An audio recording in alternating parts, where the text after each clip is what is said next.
Good morning, sir.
Good morning.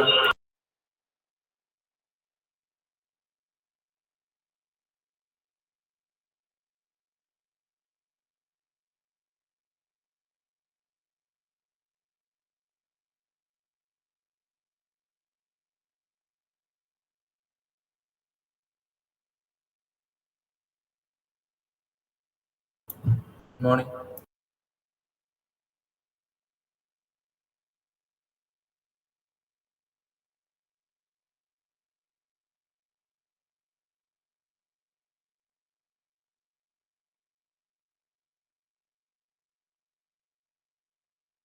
Good morning.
Morning, sir.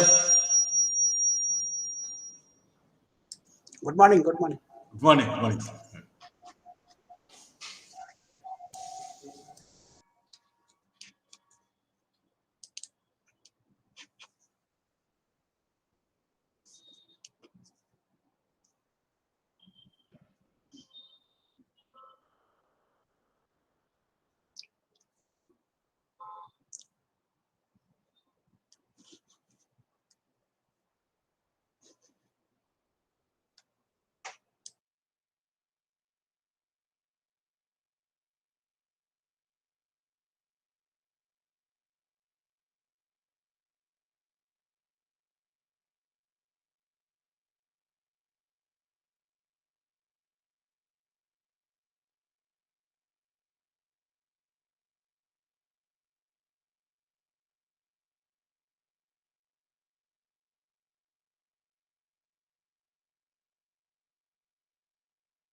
Sir, good morning, sir.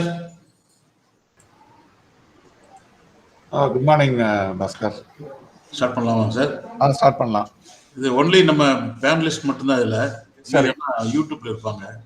Okay okay ரொம்ப disturbance வரும், அதனால தான். Okay okay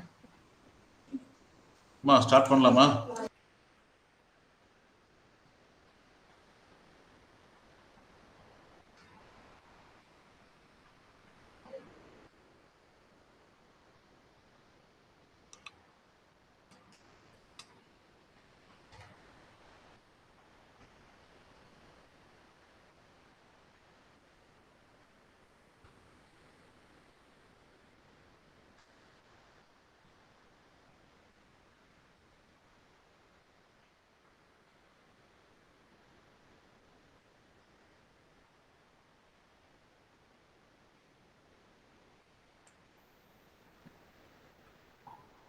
Good morning, everyone. Let's begin the session with invocation.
Whatever it is we scientifically arrived, that message is not reached that stakeholders and the decision makers, planners, and the students.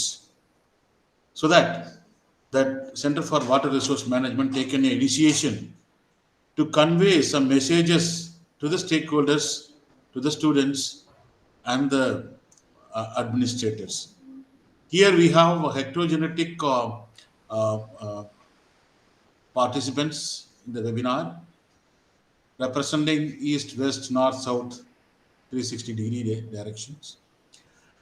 And there are four speakers. They are going to share their experience, what they gain in the field. Another one is the discussions will be there in the after the invited speakers business is over. Then I request every participant get ready and for your interaction and little bit know about what is flood and how we can overcome with this issue. Every year we are facing the issue of flood in the Chennai coastal metropolitan cities, also in the rural area, because the landscapes are modified and there is no such awareness about how to conserve the water and how to regulate the water so that most of the areas are getting flooded. So this the webinar. We hope that the webinar will be an eye opener for controlling, understanding, and controlling this issue. For that, we invite a dynamic and very personality person who is working with this flood management for past 10 years and who is supporting the government and the NGOs in a large scale about the flood management through the geospatial technology. That is nothing but Professor D. Thirumalayawasan sir. And he is holding the position of Director, Institute of Remote Sensing.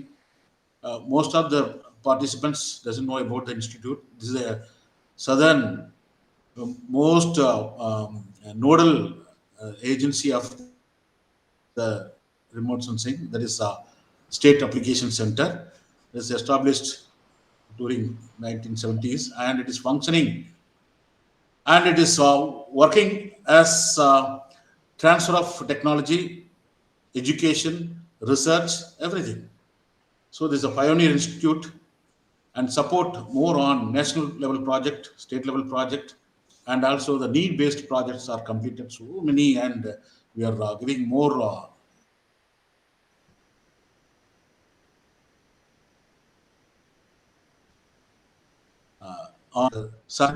that kind of institute create more number of eminence, more number of academicians, and spread over that India abroad.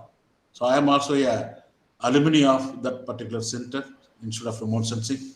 I got my doctorate degree in the Institute of Remote Sensing. And most of the youngsters who are all working globally and nationally, all are from the Institute of Remote Sensing. So I am very proud of my institute, as well as the chief guest, Dr. Thirumalai Vasan sir, who kindly accept our invitation and be going to be given an inaugural address in the webinar itself. So the Center for Water Resource, University of Madras, wholeheartedly welcome you, sir. Please be with us and give a brief introductory address. And there are four pillar speakers are going to discuss about that flood management. And we organized like that. We started with disaster management and overview. Then second one is the experience, what we experienced in the Chennai City flood with the scientific tools, modeling, simulations. There are two speakers going to discuss about that. Finally, we'll be concluding with the how to mitigate, how to manage the flood risk in Chennai or maybe in the metropolitan cities, as well as the rural areas in India. So first, I want to thank and I welcome Professor Sekhar Chaturvedi, who is kindly accepted invitation over phone, and with the minimum period, he accepted our invitation and get ready, and he joined the meet by 9 o'clock onwards. That much of concern with, and is a eminent speaker, and he is going to deliver a topic on overview about the flood disasters. He is a professor in National Institute of Disaster Management, Government of India. Sir, the Center for Water Resource Management wholeheartedly welcome you for the webinar, sir. Thank you. And another speaker who is a dynamic personality is Professor Somendra Nath Kuri, who is a dynamic personality, and also he is a man who is working with the water resources for the past 20 years, and he is supporting the administrators, stakeholders, not only the research, he is supporting the stakeholders and giving guidance to the government of India and government of Tamil Nadu also. So that much of personality, he want to transfer his technology and knowledge to the stakeholders like us, and he also immediately accepted invitation with a short duration and be a invited speaker with us today. So on behalf of the Center for Water Resource Management, University of Madras, we wholeheartedly welcome you, sir. The third speaker is well known to all, and also he is also graduated from the Institute of Remote Sensing and University. That is Professor Srinivasa Raju. He is also working with this flood management and flood risk assessment simulations using the geospatial technology. He is going to join with us in a short period of time, and he is also a dynamic personality. And on behalf of the organizing committee and the Center for Water Resource, we wholeheartedly welcome you, sir. The final speaker is Professor Amrit Lal Halder. He is the instrumental for us whenever we need some help from the NIDM. He is always help us, and that kind of personality and his aged experience in the field of disaster management, especially in the flood management activities, is going to deliver the flood risk management and resilience of the flood community in India and in the global perspectives. Sir, first I approached Professor with about the seminar, and he wholeheartedly accepted take some messages, act as and reduce the flood management, reduce the flood disaster in India as well as our own local terrain. Thank you very much for the opportunity. Thank you, Norma. Thank you, sir. We are Today we have Dr. Tirumala Vasan sir, who is a professor and director of Institute of Remote Sensing from Anna University. So he has teaching and research experience in various fields like disaster management, airborne laser scanning, and GIS, urban flood and storm surge modeling. It's a great honor for all of us to inaugurate this workshop. I humbly request Dr. Tirumala Vasan sir to inaugurate a workshop on flood management and flood control measures. Over to you, sir. A very good morning to everyone. And I would like to first convey my thanks to Dr. Bhaskar for his kind words. But nevertheless, there are many people who are working tirelessly towards flood management. And from the Institute of Remote Sensing point of view, if you look at worldwide, the situation that has existed maybe a decade ago, or probably a few decades ago, and the situation what we are today, we are not handicapped. For example, observing the Earth from the sky through the Earth observation satellites have increased by leaps and bounds. Because today we have so many options to observe the Earth through various constellation of satellites. Not only the Earth observation satellites, we are also supported by the meteorological satellites. And we have the options to monitor the Earth through optical remote sensing, through passive and active microwave remote sensing, and it provides us various options to observe. Now, the question is, when we talk about floods, floods are not new, floods are not of recent origin. Because, for example, like most of the buried structures which we try to excavate today, history says that probably over millions of years, sediment deposits, these sites have been buried. So ancient history, if you look at floods are seasonal phenomena that have been taking place for quite a long time. But today we are in a situation where floods that causes much of impact. Why it causes impact? For example, like even when our Vice Chancellor talks about COVID-19 and things like that, he talks about the lung capacity. He says the lung capacity is about 6 liters, 6,000 ml. And when we inhale and exhale, we probably use a very fraction of it, something like 400 ml. Some very healthy people may have little, they call it as tidal capacity of the lungs. And when you do a rigorous workout, or when you do a marathon, or when you do a sprint, probably the tidal capacity of the lungs increases.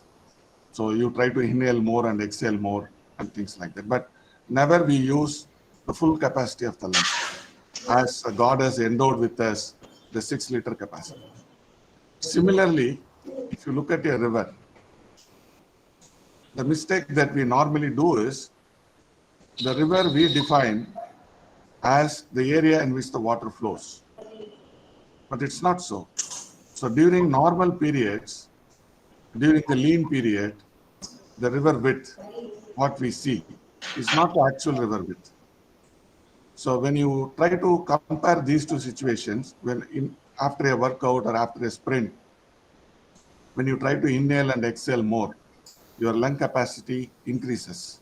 So similarly, the river is destined to flow with a wider area during extreme events.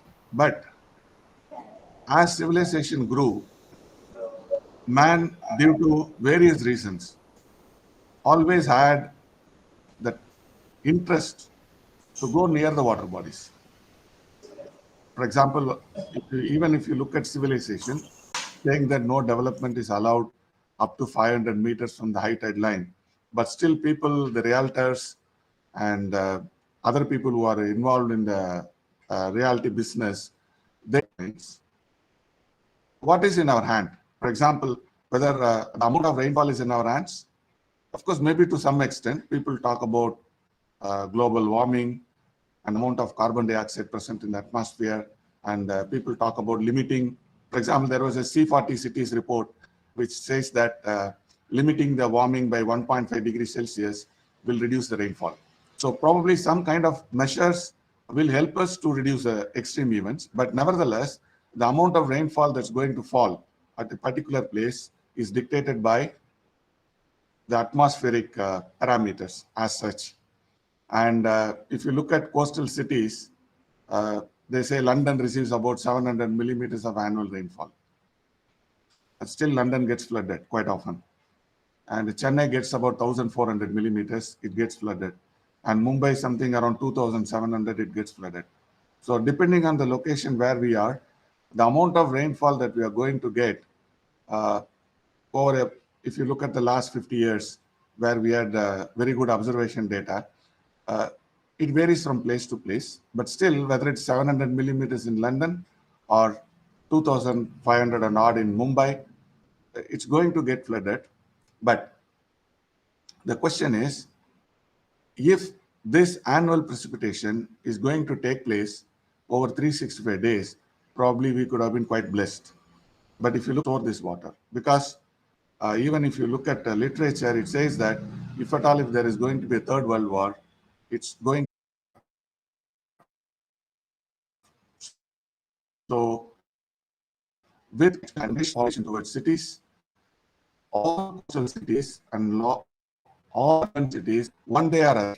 For example, we talked about a 0 day in Cape Town, and only when these other cities, we really do not know. We march towards a situation where we are not able to provide water supply to the present urban population and also to the future urban population. If you again look at the data, the amount of people who are likely to migrate towards urban cities, it gives an as administrators of the city, people are more worried what would be the situation. And not only metropolitan cities like Chennai, even if you take a recently we had a commissioner of Tirupur discussing with some of us, saying that really struggling because in Tirupur because of the textile industries. And so the first question to address is find solutions to store this water. And of course, the city has expanded. Chennai city, they say, about 450 square kilometers. But if you look at Singapore, when you talk about Chennai, Delhi, Mumbai, etc. So we need to find solutions to store water. Of course, if you look at cities like Tokyo, they have huge tunnels to transport this excess water and store this excess runoff in underground tunnels and then treat them and then use it later. When there is no rainfall and when the tunnel is empty, they use it as a multi-purpose hall for various purposes. But of course, it involves huge initial cost. Whether we could afford such solutions, probably the administrators and planners have to think about. But there are ways and means to store water. So that is one thing. Second thing is, all the water that drains through the Adayar, Kuvam, and then Kwasasthalayar, etc., they are not a result of the rainfall that is occurring within this 450 square kilometer alone. The runoff that is generated by the rainfall that is taking place upstream, instead of trying to push the water into the sea, which is going to make your life very harder, we need to find solution to store the water. Of course, one is trying to store it within the cities. The other possibility is to divert the water upstream itself before it reaches the city, what are the various options that we have to divert this runoff above the city before it enters into the city? If we are able to divert certain portion of the runoff before it enters into the city, that will reduce the loading onto the city landscape. And another problem that we have is most of the time we talk about providing stormwater drains.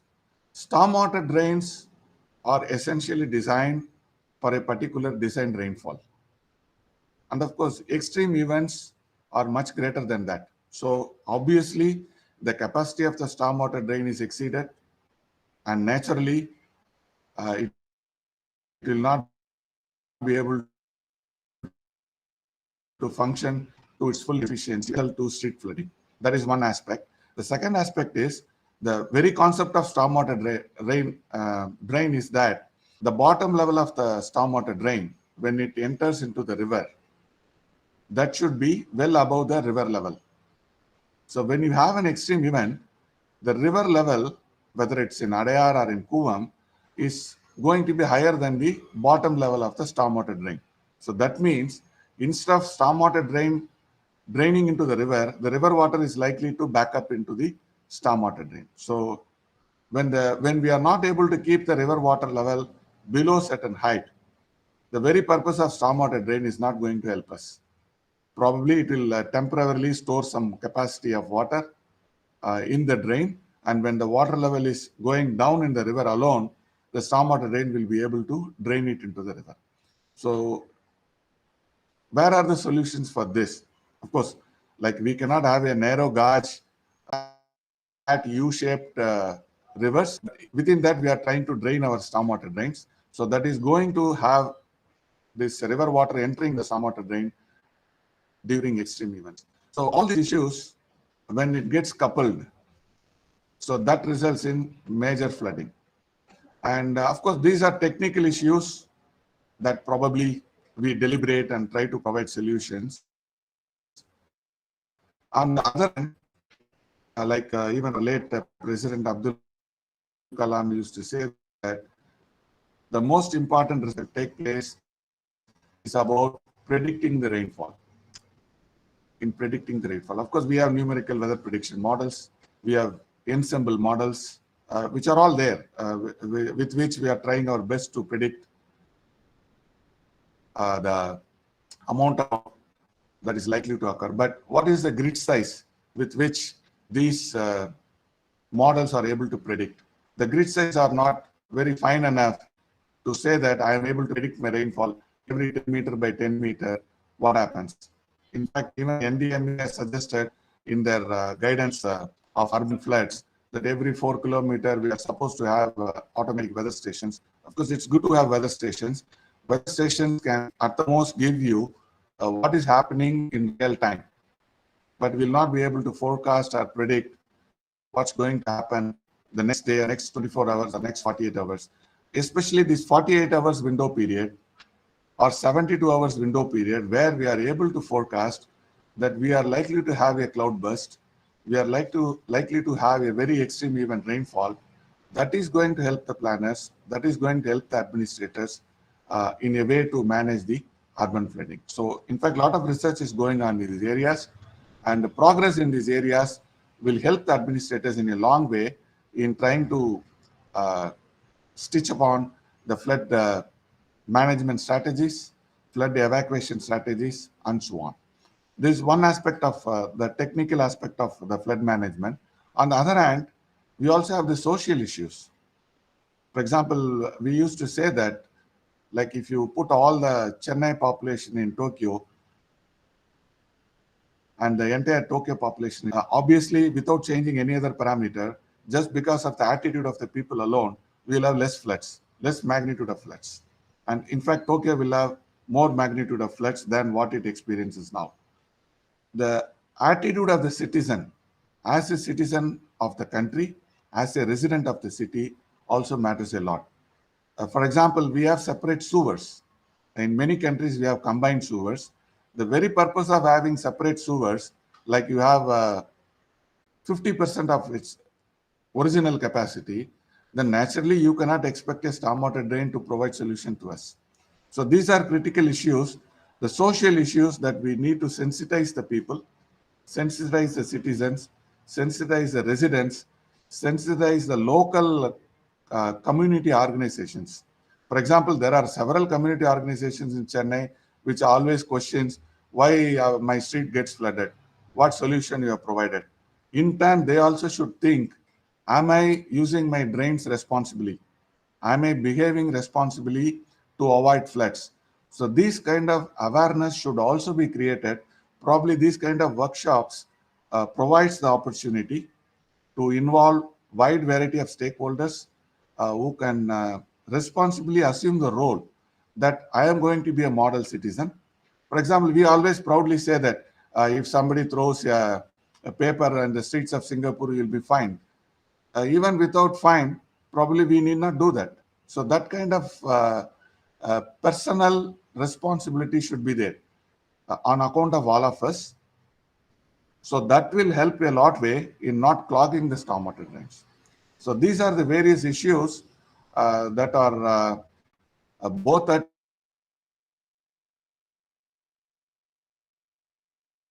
technical level and research at social level. So when we have success on all these fronts, that is on technology front, in terms of providing better forecast, in terms of having better results, and on the administrative side, in terms of executing projects which are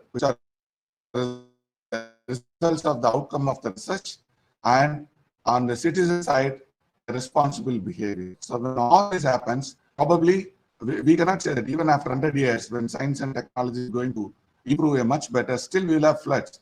The question is, we will be more prepared to handle the floods. Like what people trying to say now, you should learn how to live with COVID. The current terminology people talk about flood resilience. So we are going to have floods. We mitigate the damages to the property. Can I have proper forecasting system so that people are prepared and the damages are less? So these kind of situation we will be progressing to.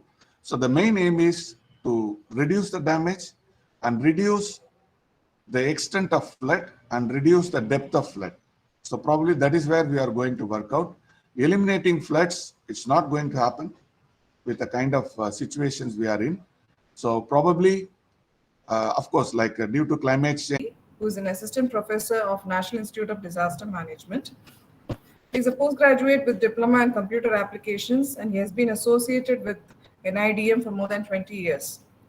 And his major areas of intervention are disaster management plans, community-based disaster preparedness, incident response systems, and accident-related disasters, and particularly the railway incidents.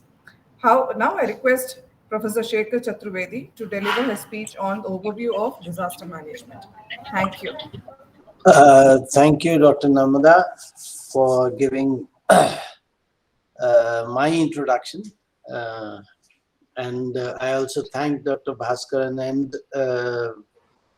Dr. Amritlal Haldar for choosing me to share my views on this very important aspect of flood disaster management. And I also appreciate the effort being taken by the Center for Water Resource Management, University of Madras, for sensitizing people on this issue.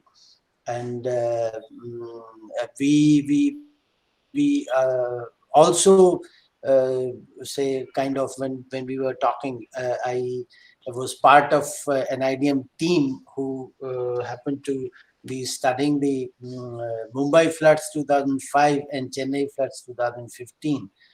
And there, very rightly said by Dr. Vasan that there are 2-3 points major which should be basically discussed, and people should be sensitized in terms of when we come for the risk mitigation of the floods. So that is where we usually talk about, and taking a clue from Dr. Vasan's enriched inaugural speech, I would rather be discussing about on the institutions that are working in terms of disaster management and exactly what role universities can play in terms of disaster risk reduction. So I'll be sharing my presentation.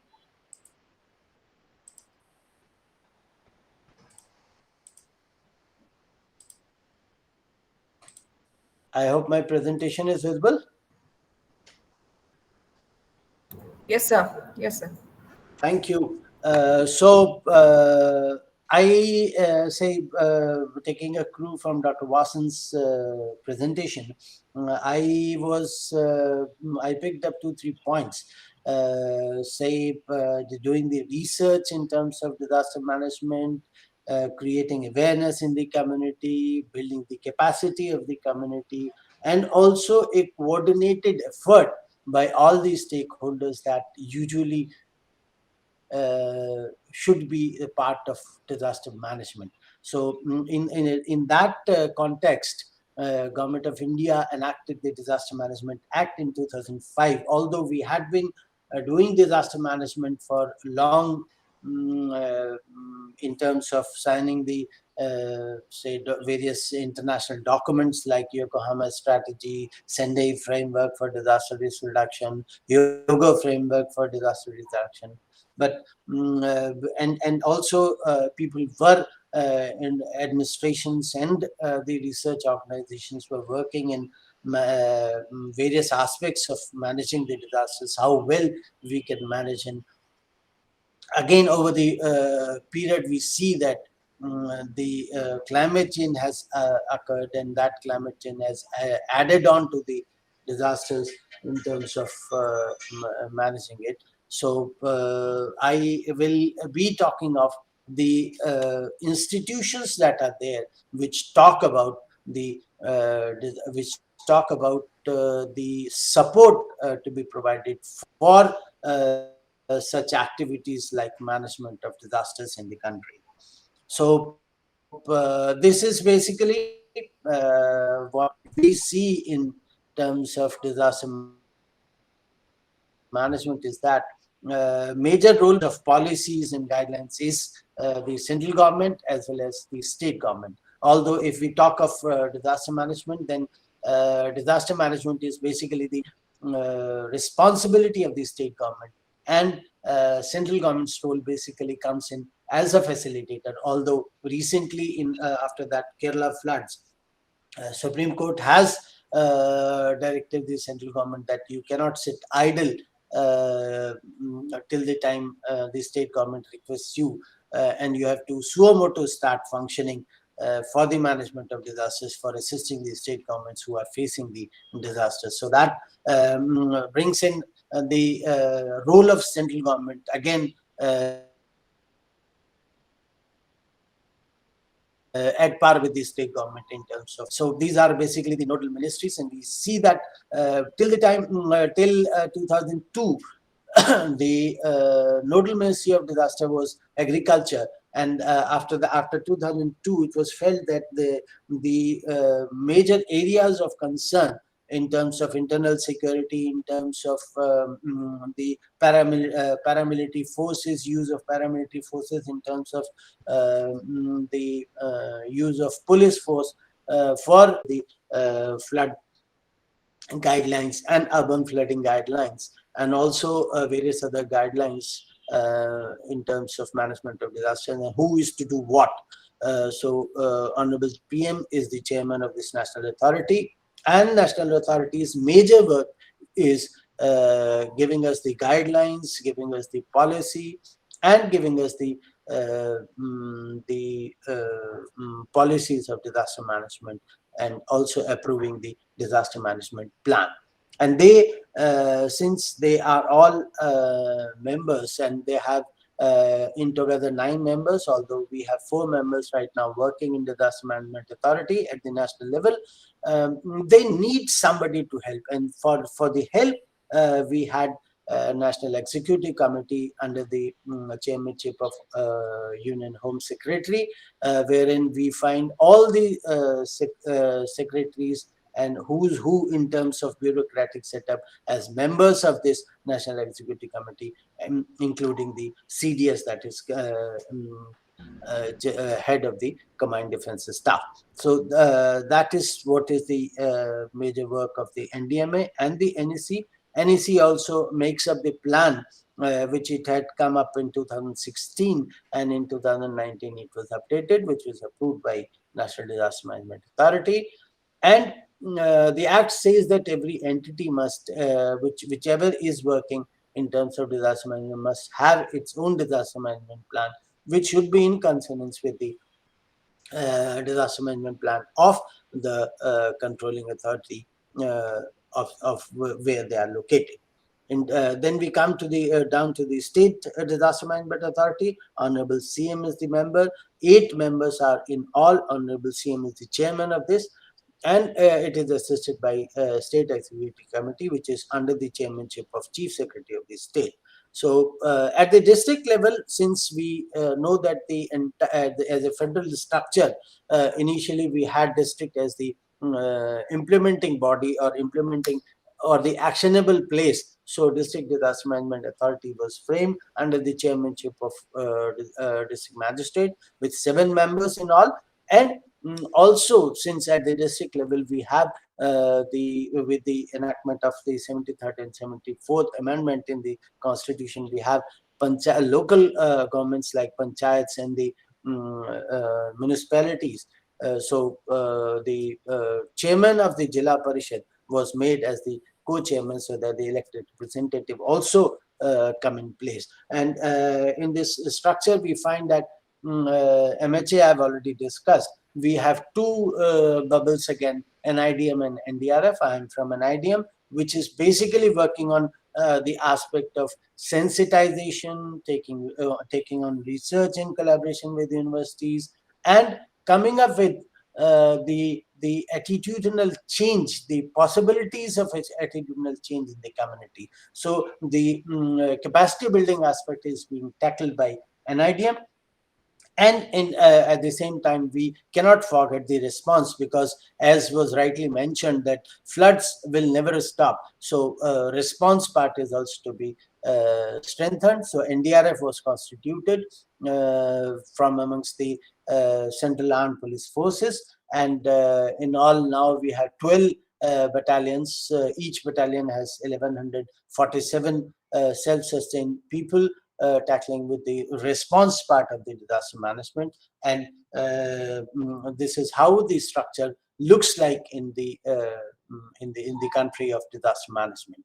National Disaster Management Authority, as I've already discussed, that basic work of Disaster Management Authority at the national level or the state level is preparing the guidelines, preparing the policy, and also approving the disaster management plan.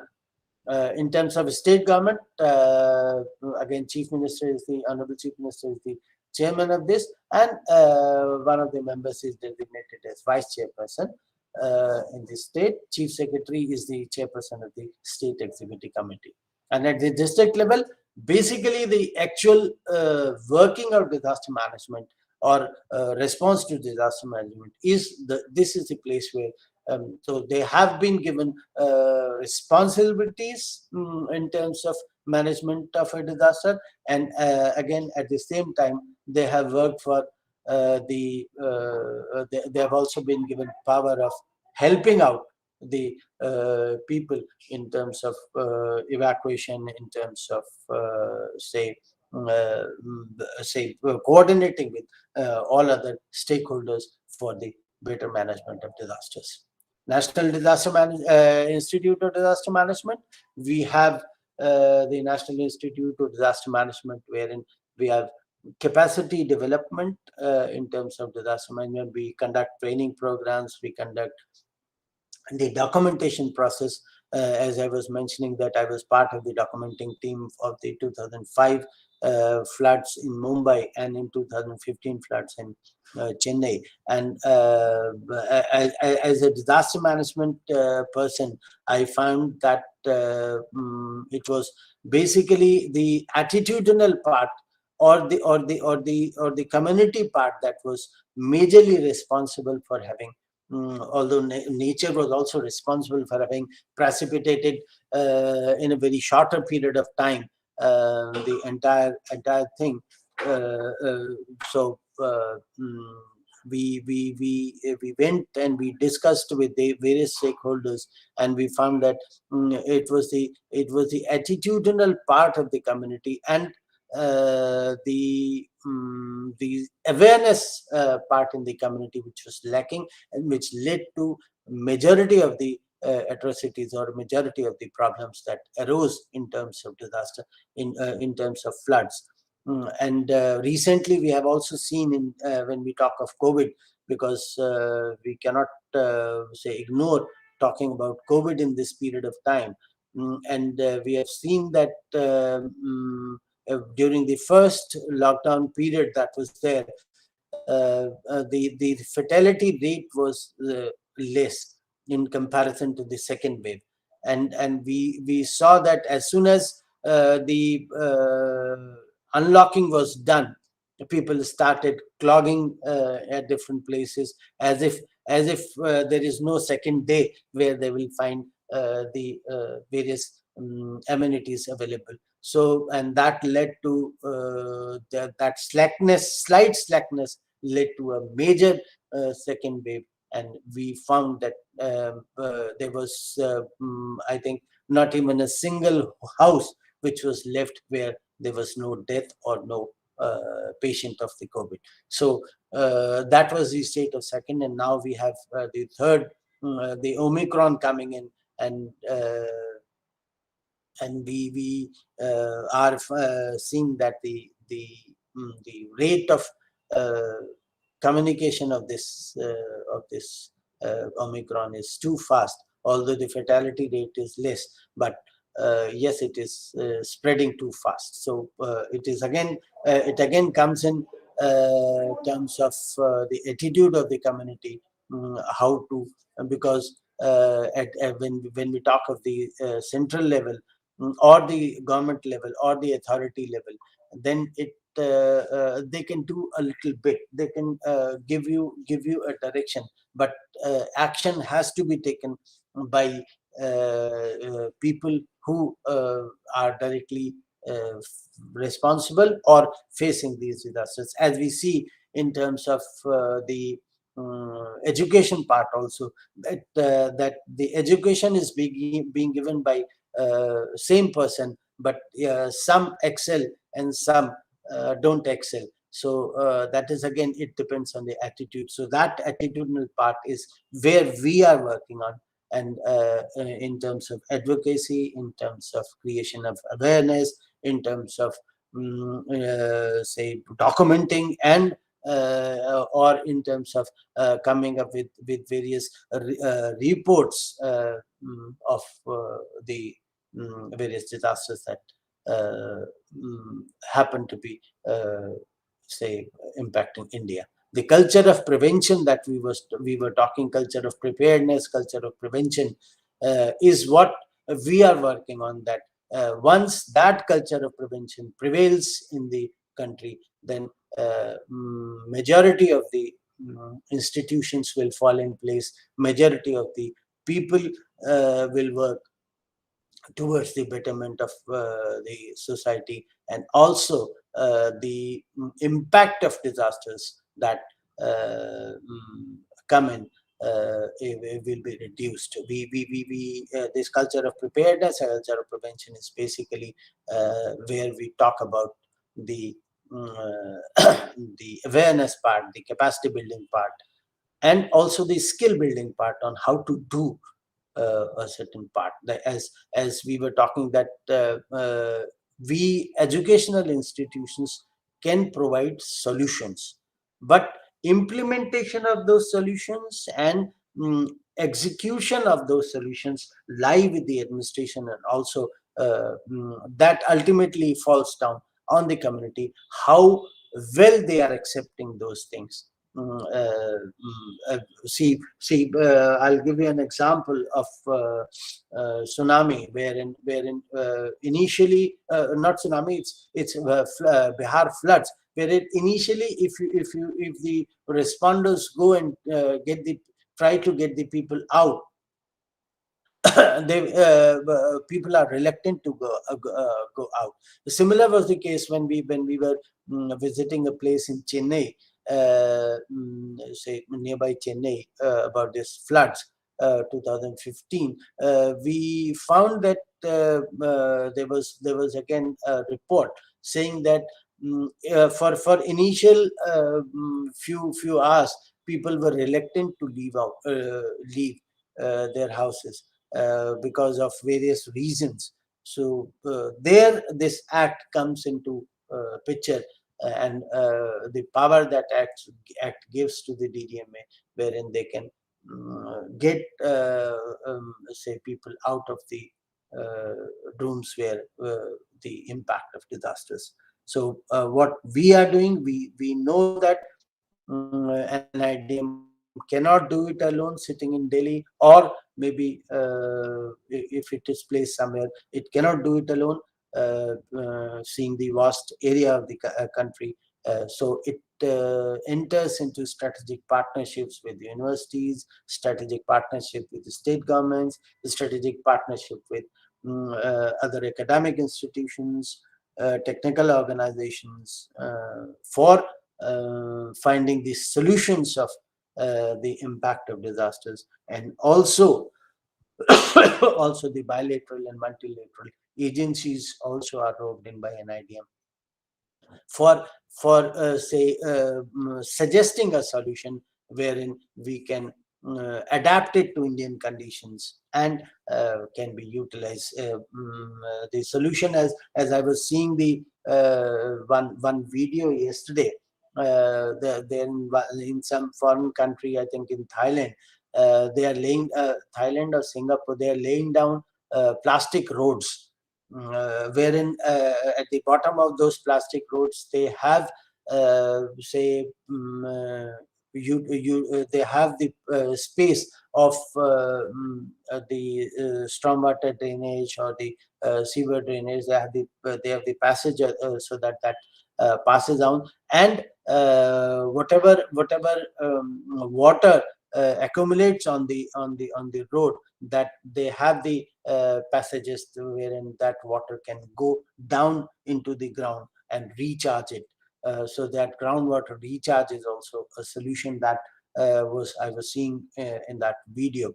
And when I was visiting Chennai, then I was told that Chennai was the first state to have adapted to that groundwater recharge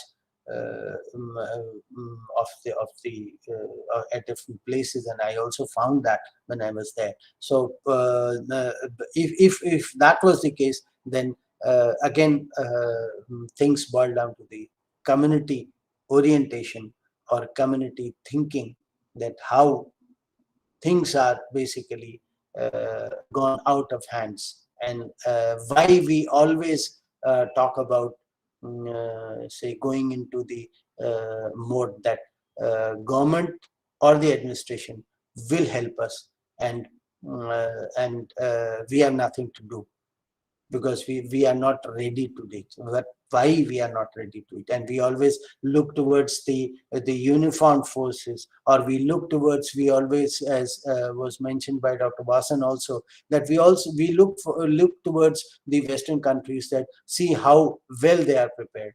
So why can't we? It is the people, and um, honorable former president Dr. Abdul Kalam also said that what makes people who are in India not following majority of the rules, what makes them follow the rules when they go abroad? So that was a big question, which is still unanswered. That what is that? And the answer to that, he only gave the answer to that. It was basically the attitude of the people and the strong implementation of the rules that are being laid down. So this is what an IDM is doing. Now I talk about the response force that was created, constituted from amongst the armed police forces, for the purpose of specialized response. And all of these battalions that are there, they are trained in even the chemical, biological, and radiological disasters, emergencies that are there. And at present, we have 12 battalions working, but 16 battalions have already been, approved. The 13th battalion is undergoing training at Punjab, and each battalion has 149 persons, wherein out of these we have 18 specialized response teams, and each response team has 47%. They are all self-sustained force. That you only have to give the direction that where they have to work, and they have a certain period of time where they are all self-sufficient in terms of providing the solution to the response part. We each specialized response team has 4 search and rescue, 1 medical, 1 technical, 1 dog squad, and also divers and water rescue teams are there, which provides the solution. When we talk of the tsunami, they were there in Andamans. They were placed in Andamans. The CRPF, although NDRF was not there, but CRPF, CISF was sent. Army was sent in terms of disaster management for managing the tsunami in the Tamil Nadu area also. And in Tamil Nadu, it was a very good action was taken by honorable by the government at that moment of time, that since every DM or the district magistrate was overwhelmed with the work and the responses that were being taken, they placed an additional officers of the same rank or some higher rank for assisting the DM in terms of management of the disaster, because it was a very vast disaster. These are the locations of the battalion headquarters, and each battalion headquarters has their own jurisdiction where they will have to work, as we have in Vijayawada, Arunachal Pradesh, UP, then Punjab, Gujarat, Maharashtra. Tamil Nadu also we have in Arakonam. So this is how things are there. When we talk of the disaster management policy, it gives us the roadmap on what is to be done in terms of disaster risk reduction, and what exactly are the roles of different stakeholders, including the community, when we talk of risk management, and when it boils down to the response part. So it has given a clear-cut directions, clear-cut roadmap on how things have to be proceeded. It was passed in 2009, and if you want the copies are available at the NDMA website. You can go through, you can find. Even the guidelines are available at this address, wherein you can download these guidelines in terms of urban flood and also flood risk management, and you can find that exactly what roles you are to play, and what exactly they give a suggestion on management of floods.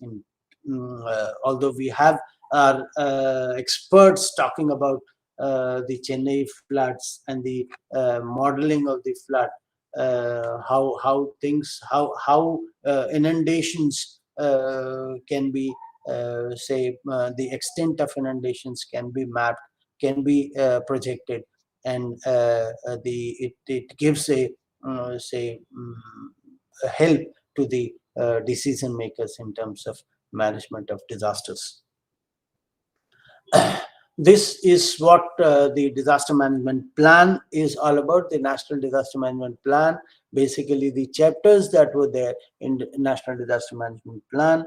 is that the risk profile of the area, institutional arrangements that are available, what are the methodologies of risk reduction, methodologies of mitigation, methodologies of preparedness, response, how emergency operation centers are to be taken care of, what exactly is the capacity building drive that should be taken, because resources, unless and until you know how to use those resources, it will be difficult for the people to use them, and they will lie as it is. Budgeting is also there when we talk of disaster management. So now we come to Honorable PM's 10-point agenda, which was given in 2016, wherein you find that when we talk of disaster risk reduction or response, uh, this entire 10-point agenda, if we work on each of the agenda, you will find that we ultimately work on risk reduction, strategic partnerships, involving everybody, and also at the same time pushing on the strengthening of the response. See, development part, imbibe DRR. Everywhere you have to keep your mind of risk reduction open. How we can reduce the risk. See, we usually see at the red light. You might have seen in the in Chennai also, on the roads. What we find that the moment it is red, initially, if it is yellow, people try to move, say, increase their speed so that before it becomes red, they want to cross the road. Secondly, if they are at the red light and the moment it is green, you will find that the people start moving as if say something is running behind them. So, but again, and at times people crossing the road, they just want to cross just before, just in front of where they are standing, rather than taking a safer route. So that is where the attitude comes in. You for your own safety you take care, but when it comes to the safety of anybody who is say in a society or your neighborhood, then you become lenient. So that attitude is where the problem lies. You have to be, safe, no doubt about that, but at the same time you have to take care of your neighborhood also, so that, because that neighborhood, you must see that that neighborhood problem at the neighborhood might lead to a problem at your place also. So that is what is needed, said on the roads. If you work on the roads, then at many places the accident take place, not because of your mistake, but because of the some other person's mistake.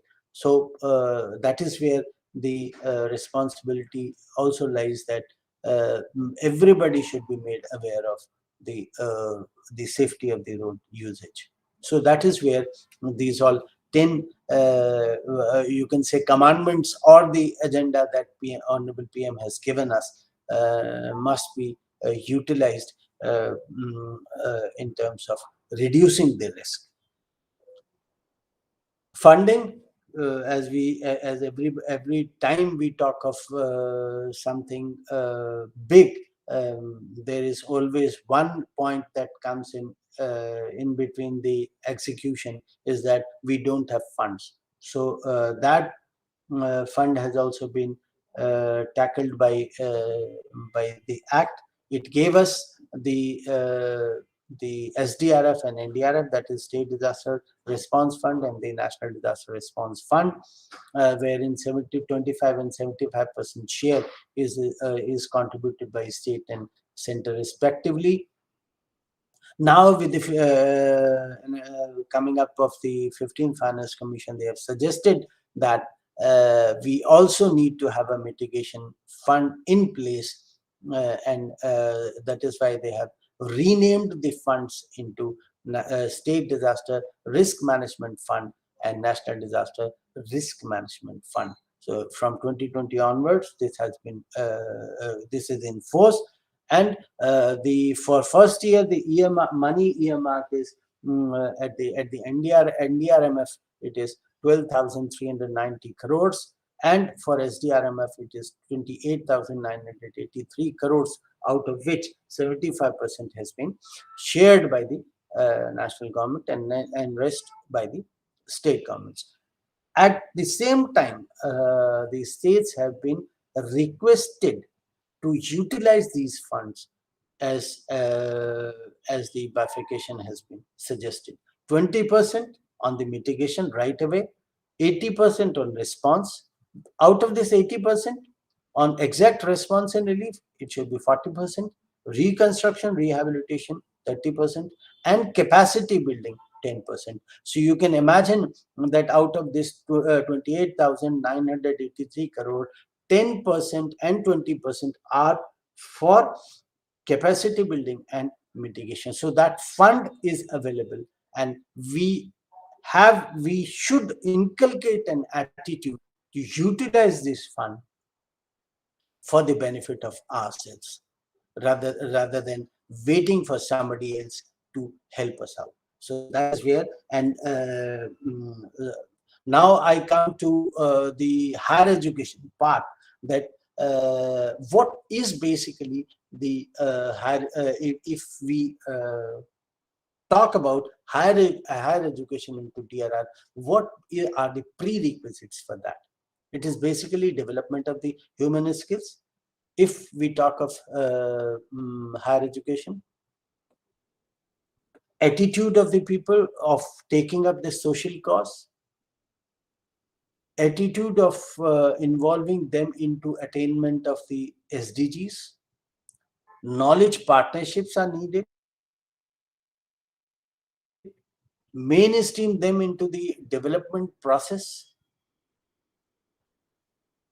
Not only getting them involved in suggesting is one, but getting them what exactly, how to do part also, if they are involved, then that will be, because when we are doing a research, we have a different mindset, and when we come to the execution, then we see that what exactly are the lacunas in what we had done in terms of implementation.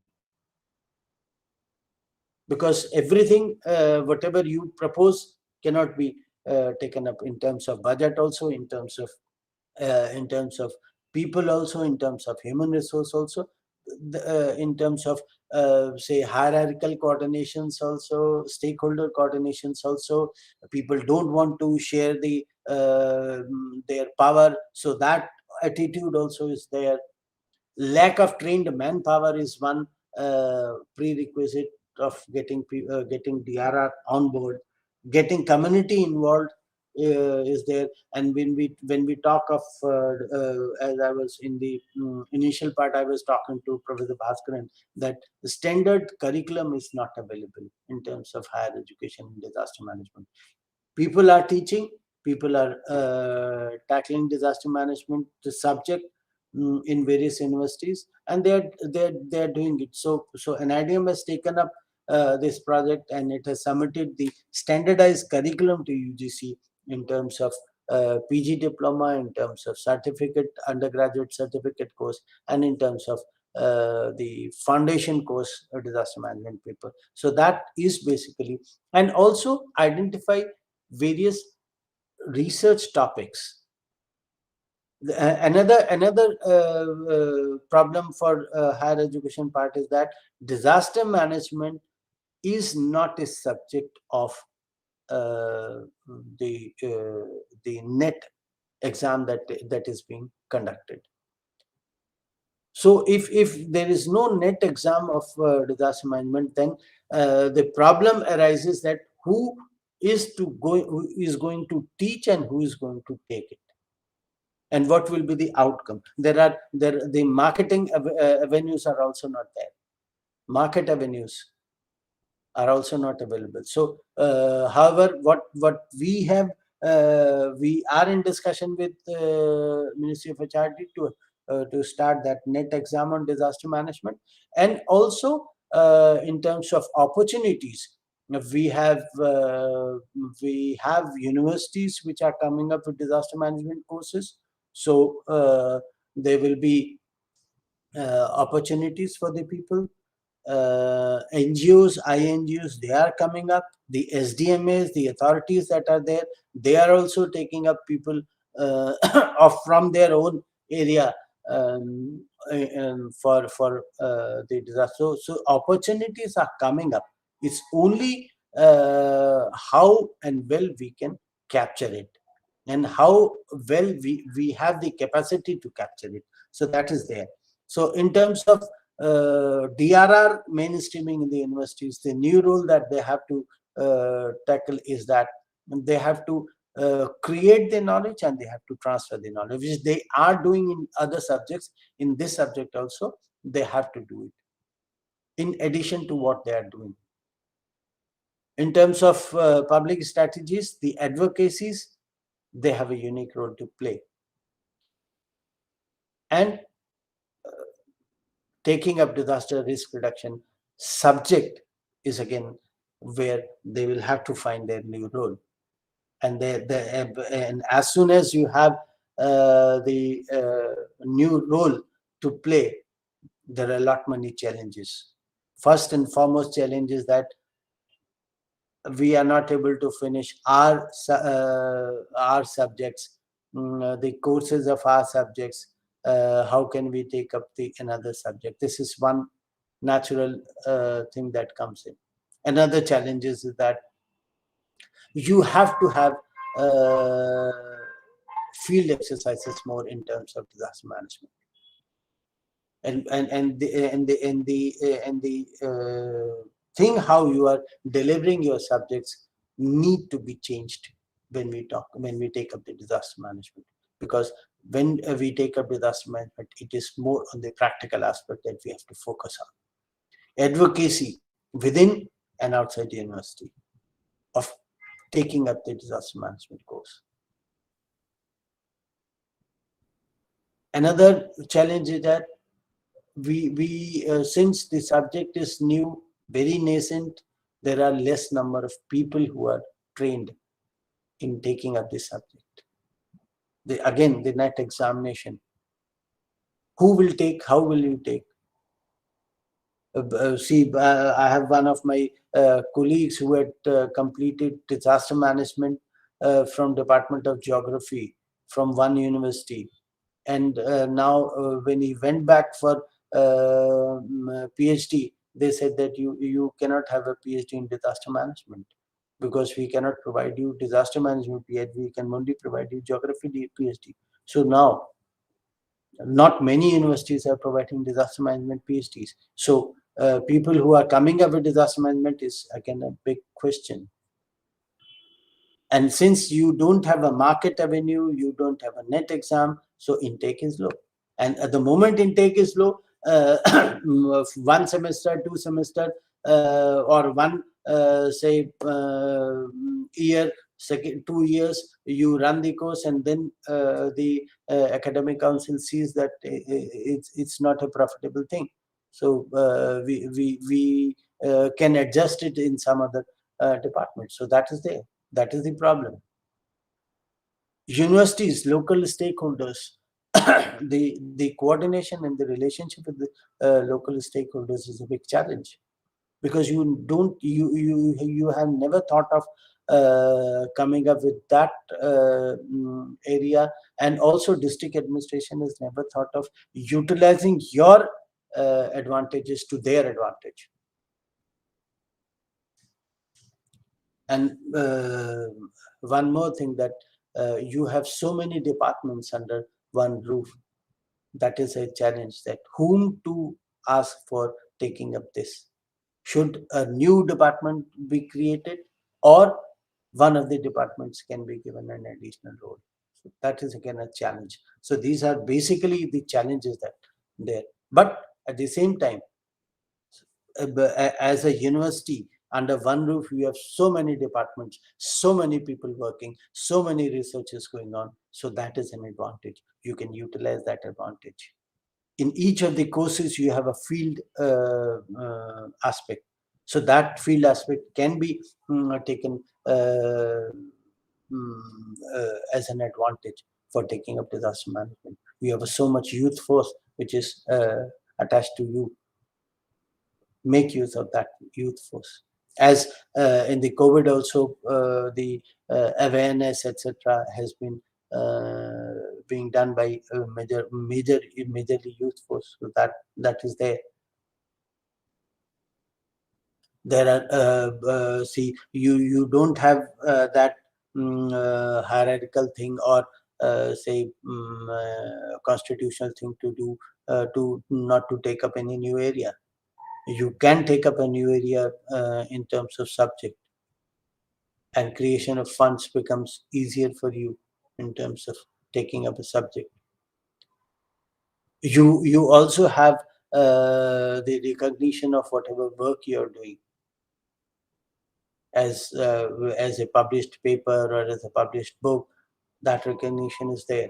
International recognition is also there, which is lacking at various other administrative areas. As an institution also, you are recognized, and people recognize you as an institution, so you can take up the job. You have the intake as a faculty is of learned. There is a benchmark, and that benchmark gives you an advantage of say understanding the subject, understanding the importance of the subject, and taking it up and guiding people.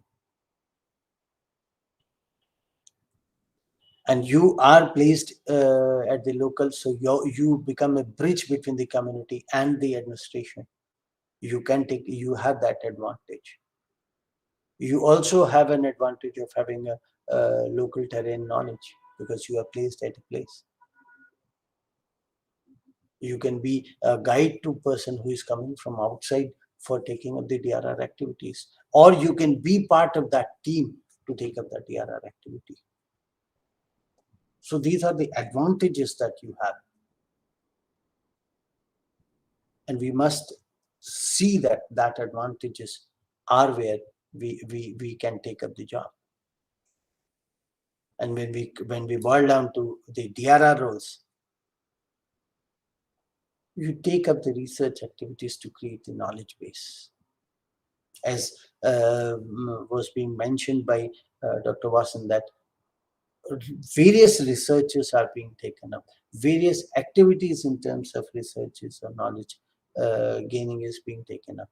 But usually what we are doing is we are working in silos. That is where the problem lies. So create the knowledge, generate the awareness activity in the community, get community involved in various, get the youth also involved with the community. You have a summer training, you have all these activities, you have internships, etc. Get the people work with the community, get them come up with various aspects. You have various sources of technological interventions. Get people on board. You don't have to say look for some approvals, etc., for getting into collaborations. Become a catalyst for technological interventions in terms of DRR.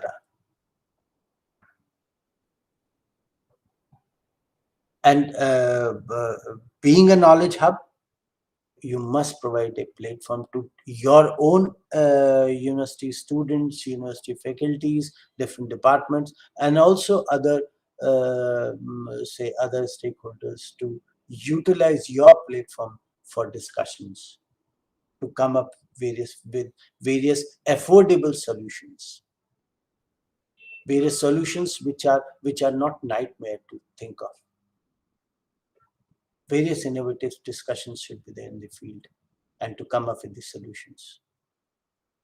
Suggest and be part of disaster management activities, DRR activities, which are being taken by the administrators. Make them feel your importance.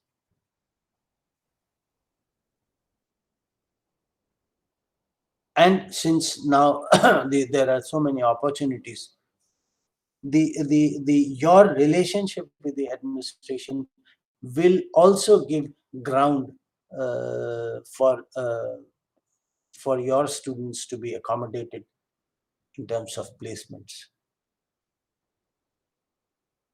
And of course, take up the responsibility of not only providing the awareness or the knowledge, sharing the knowledge to the people, to the students, but also add on to what their knowledge is and how their knowledge can be channelized for reducing the risk. And you all are capable of doing that. So that is where my presentation ends. So thank you very much for patiently listening, and I hope I could make something of importance. Thank you very much, sir. Thank you very much. Thank you, sir. So that was institutional mechanism for disaster management from Sri Shekhar Chaturvedi. Thank you very much, sir, for enlightening us on how the institutional mechanism works in the time of any disaster, which most of us are not aware of. It is a necessity for all of us to know the background administration and the heroes involved in handling any disaster. Thank you, sir. Thank you very much for such a wonderful session. Now we move on to the next session. We have Dr. Saumendranath Curie, who is Associate Professor from Environmental and Water Resources Engineering Division, IIT Madras. So Dr. Curie has been serving as a faculty in Environmental and Water Resource Engineering Division from Department of Civil Engineering and IIT Madras since 2012. He has been contributing in the areas of computational and experimental hydraulics, and he is also conducting high-quality research on free surface flow modeling, such as urban flooding, dam break and levee breaching flow, storm surge, coastal and estuarine flows, sediment transport in rivers and coast, design and analysis of water distribution work. He has published about 40 papers in peer-reviewed journals and conference proceedings. He is very much active in developing state-of-the-art numerical models for simulating floods, dam breakflow, and storm surge propagation. He has been delivering lectures in various institutes across the nation, especially in the area of preparing flood forecasting system. And his consultancy services include a number of industries and state governments. The consultancy works are related to flood forecasting system for Chennai city and flood hazard analysis for industrial site and finding solution for flooding condition in Alappuzha in Kerala. In the coming years, he is determined to solve some challenging problems related to urban floods, storm surge, climate change effect on water resources and water distribution system for smart cities. Now, I request Dr. Somendranath Curie to deliver the speech on Chennai flood simulation and management. Over to you, sir. Thank you, Narmada, for introducing me.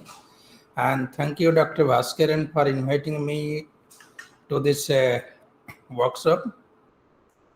And it's really a great experience because all are talking about urban floods, disaster. So, and many participants are also there. And I hope some scholars are also there. So what I will do in my presentation, I will focus on the modeling side. And I will not go too much technical, but what are the options for Chennai floods? So that will be my focus. So I'm sharing my screen and I will directly start my presentation.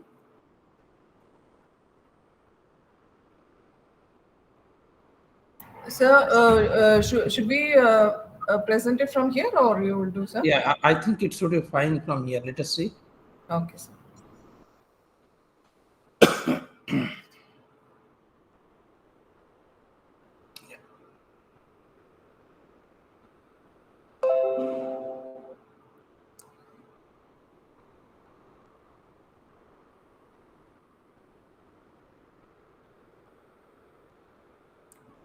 Can you see my screen?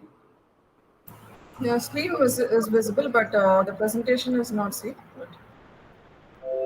Yes, sir. Yes. So now you can see it in full screen mode, right? Yes, sir. Now it's visible. Okay.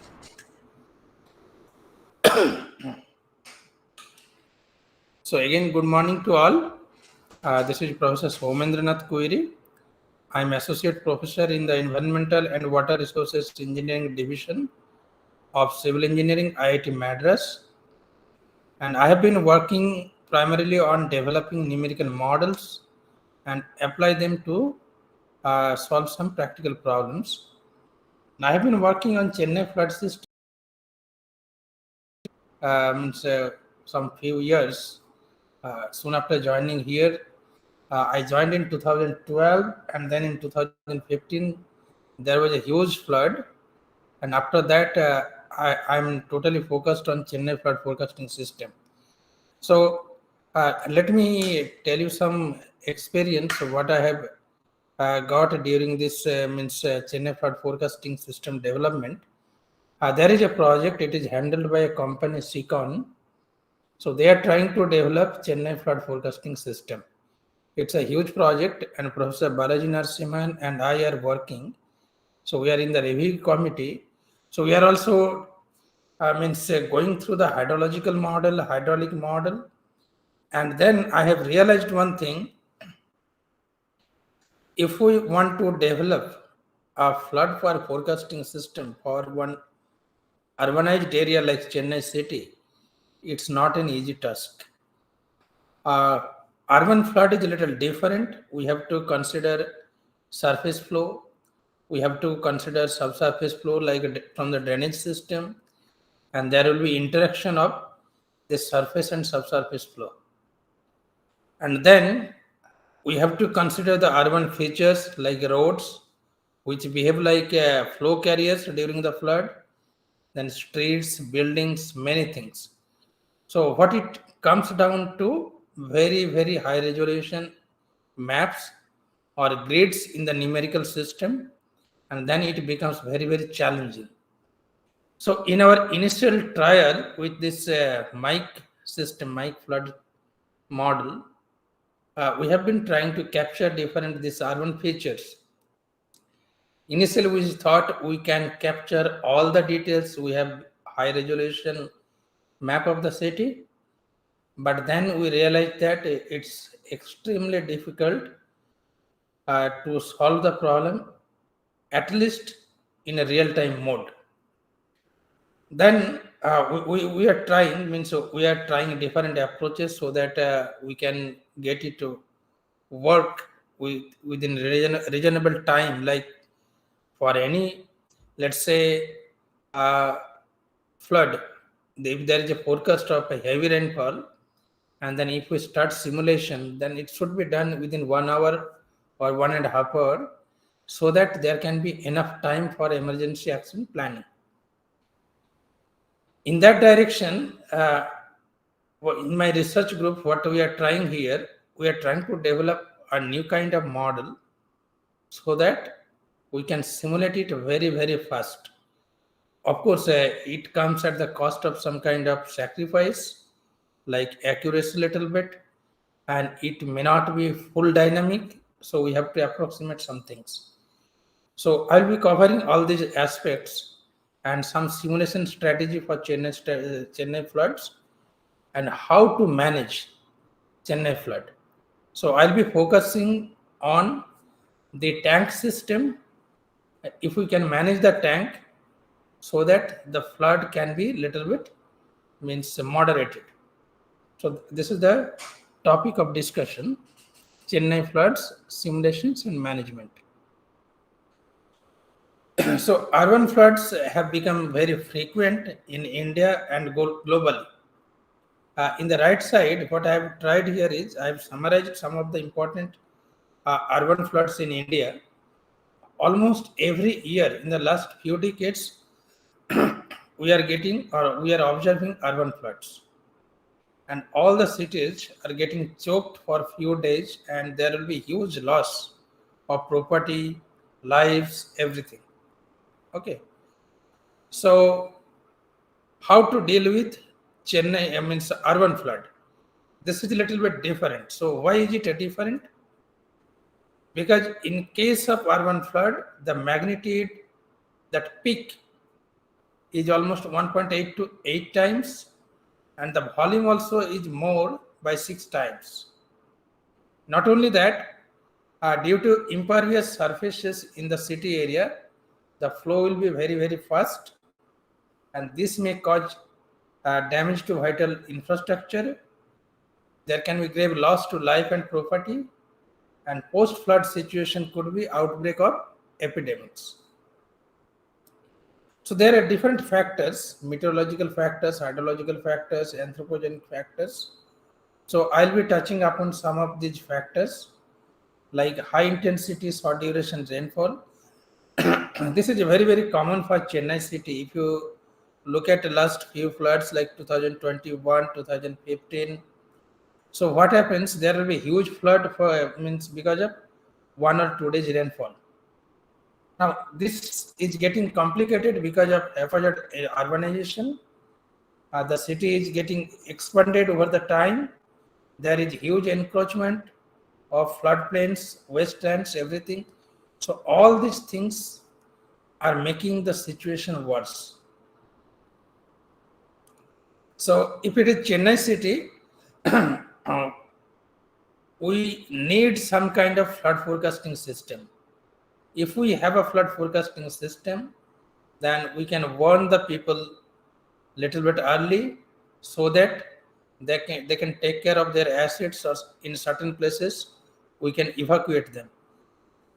So if we look at the floods in Chennai, there are major floods. Uh, One was in 2005, which is close to 1 in 50-year rainfall. Then 2015, that was a major flood. It is close to 1 in 100-year rainfall. And then in 2021 also there was huge flood. So we'll be focusing on this flood system. Now I think this is all these factors are common for many coastal cities in India. Due to this climate change, there can be sudden high rainfall intensity. And for coastal city, another factor is like a deep depression during cyclonic events. And all these events, in case of East Coast, uh, cyclone will be originated in Bay of Bengal, and then the cyclone will move to the coastline, and it will be accompanied with huge rainfall in the land side. So sometimes they can combine. So that option is also there. Now, for Chennai rapid urbanization, I think this is a common problem for most of the cities, high population density, and the problem is inadequate and inefficient drainage facilities. And for Chennai, another big problem is the terrain is very flat. That means water will not drain out very quickly. Not only that, if flood happens during high tide, then again there will be drainage issue. So we have to consider all these factors in our flood forecasting system. So how to do or develop this kind of flood forecasting system? First, I'll discuss about some available tools. And if we focus here, there are two aspects. If we want to go for flood simulation and forecasting, one is like hydrologic modeling, because we cannot use because now flood forecasting means we are trying to develop flood maps, or when it is in forecasting mode, what could be the inundation at different locations of the city. So for that, we cannot consider a huge domain, like entire basin cannot be simulated using hydraulic model. It will take too much time. So what we do is we go for hydrological modeling and hydraulic modeling. Okay, so let's say if we consider the Chennai city, the Chennai city is located in this area. Primary built up area is here. Please note that I have considered only Adyar basin. not the entire Chennai basin. Now, if I want to simulate in this area, for this area, then this entire area could be my hydrologic domain, and that is called Adyar basin for this area. This Adyar basin means, I think the name has been derived from the name of the river Adyar. This is flowing through the city. Okay. So first we simulate it with HEC HMS model. That is a freely downloadable model, and this is a very popular model. And then with the input parameters, we can get output like flood hydrograph. So in this case, we are trying to develop or generate a hydrograph here for a given rainfall event. Okay. So if we can generate that flood hydrograph, then that can be input to the hydraulic model for this area. Okay. Now for the hydraulic modeling, we are again choosing a HECRAS model. This is also a freely downloadable model, and this is a very popular model. And the recent version of the model is very, very suitable for even urban flood. Of course, there is some limitation. I will touch on that topic also. So we are getting output from here, putting it in this system, and then we are simulating for flood. Now, for Chennai city, we have done it in 2-3 ways. One is like simulating the past events. Then we have considered a scenario like what will happen down the line. So for that, we have considered urban sprawl. That means how the city may get urbanized down the line. And this we do considering the urbanization pattern in the past decades. Okay. And then we are considering another factor, that means what could be the probable rainfall pattern in the means down the line, and that data we are getting from different kind of climate models. So all these factors we are considering. So primary input is LULC classification we are doing because we have to take care of urban sprawl. Then we are trying to generate different scenarios. We are adding urban sprawl effect. Then we are using hydrologic model to get this rainfall runoff scenario. Then we are using hydraulic model. We are getting flood inundation. And then we are trying to prepare some flood hazard maps. So this is the workflow. So we are combining 3 models: urban sprawl model, then hydrologic model, and then hydraulic model. For urban sprawl modeling, here we are using our in-house model. We have developed one simple ANN model. If someone is interested in some other model like Sleuth, that is also freely downloadable and one can do it. So here we are trying to find out, just a moment, sir.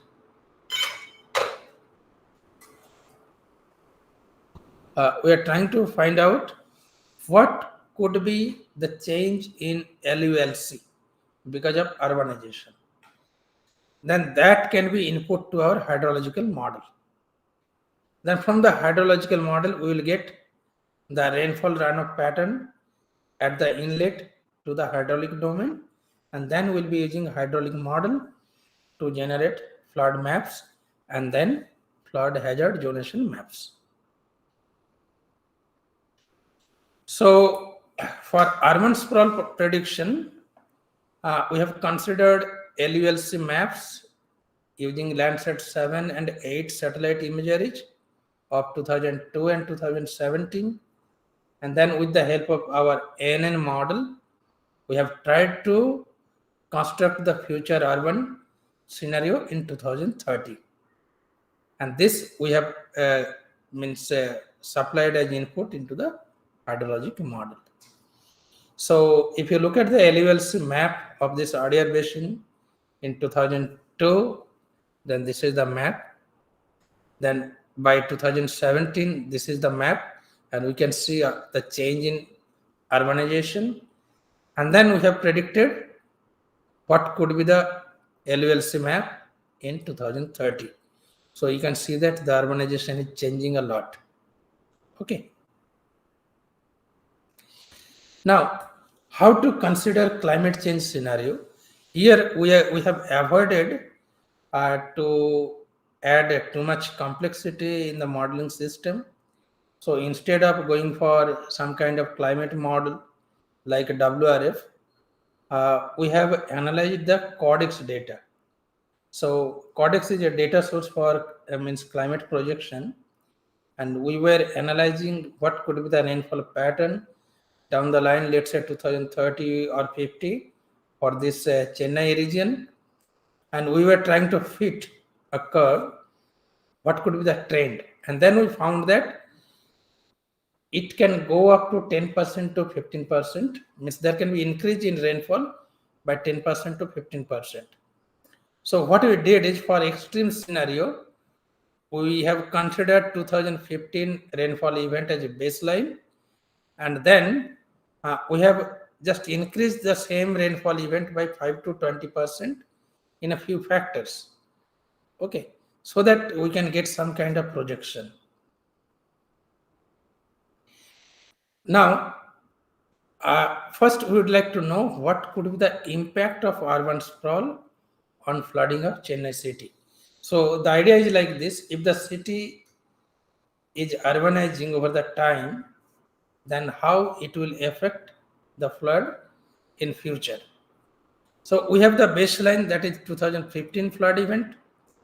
Then when we are using this urban sprawl model, then we are going for 1.5 times, 2 times and 2.5 times increase in urban area, and we are getting 3 scenarios. Now, if we add the climate change effect with this urbanization effect, then we will come down to this scenario. So our baseline is climate change effect, this 2015 flood event, which is scaled up by 10% rainfall. There is increase in rainfall by 10%, that we have added.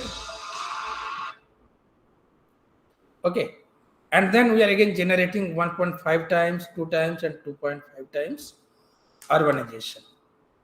And then we are going for extreme scenario. Let's say 2.5 times urbanization is happening, and then rainfall is changing by 5%, 15% and 20%. So we can, this is done to capture the rainfall pattern, which may change from 5% to 20%. So we are trying to capture all the probable scenarios in future. So after doing all this pre-processing, then we are going to hydrological modeling. But if we do with all the parameters, and most of the parameters are from the free sources, we have downloaded it from here and there, but we need to calibrate the model.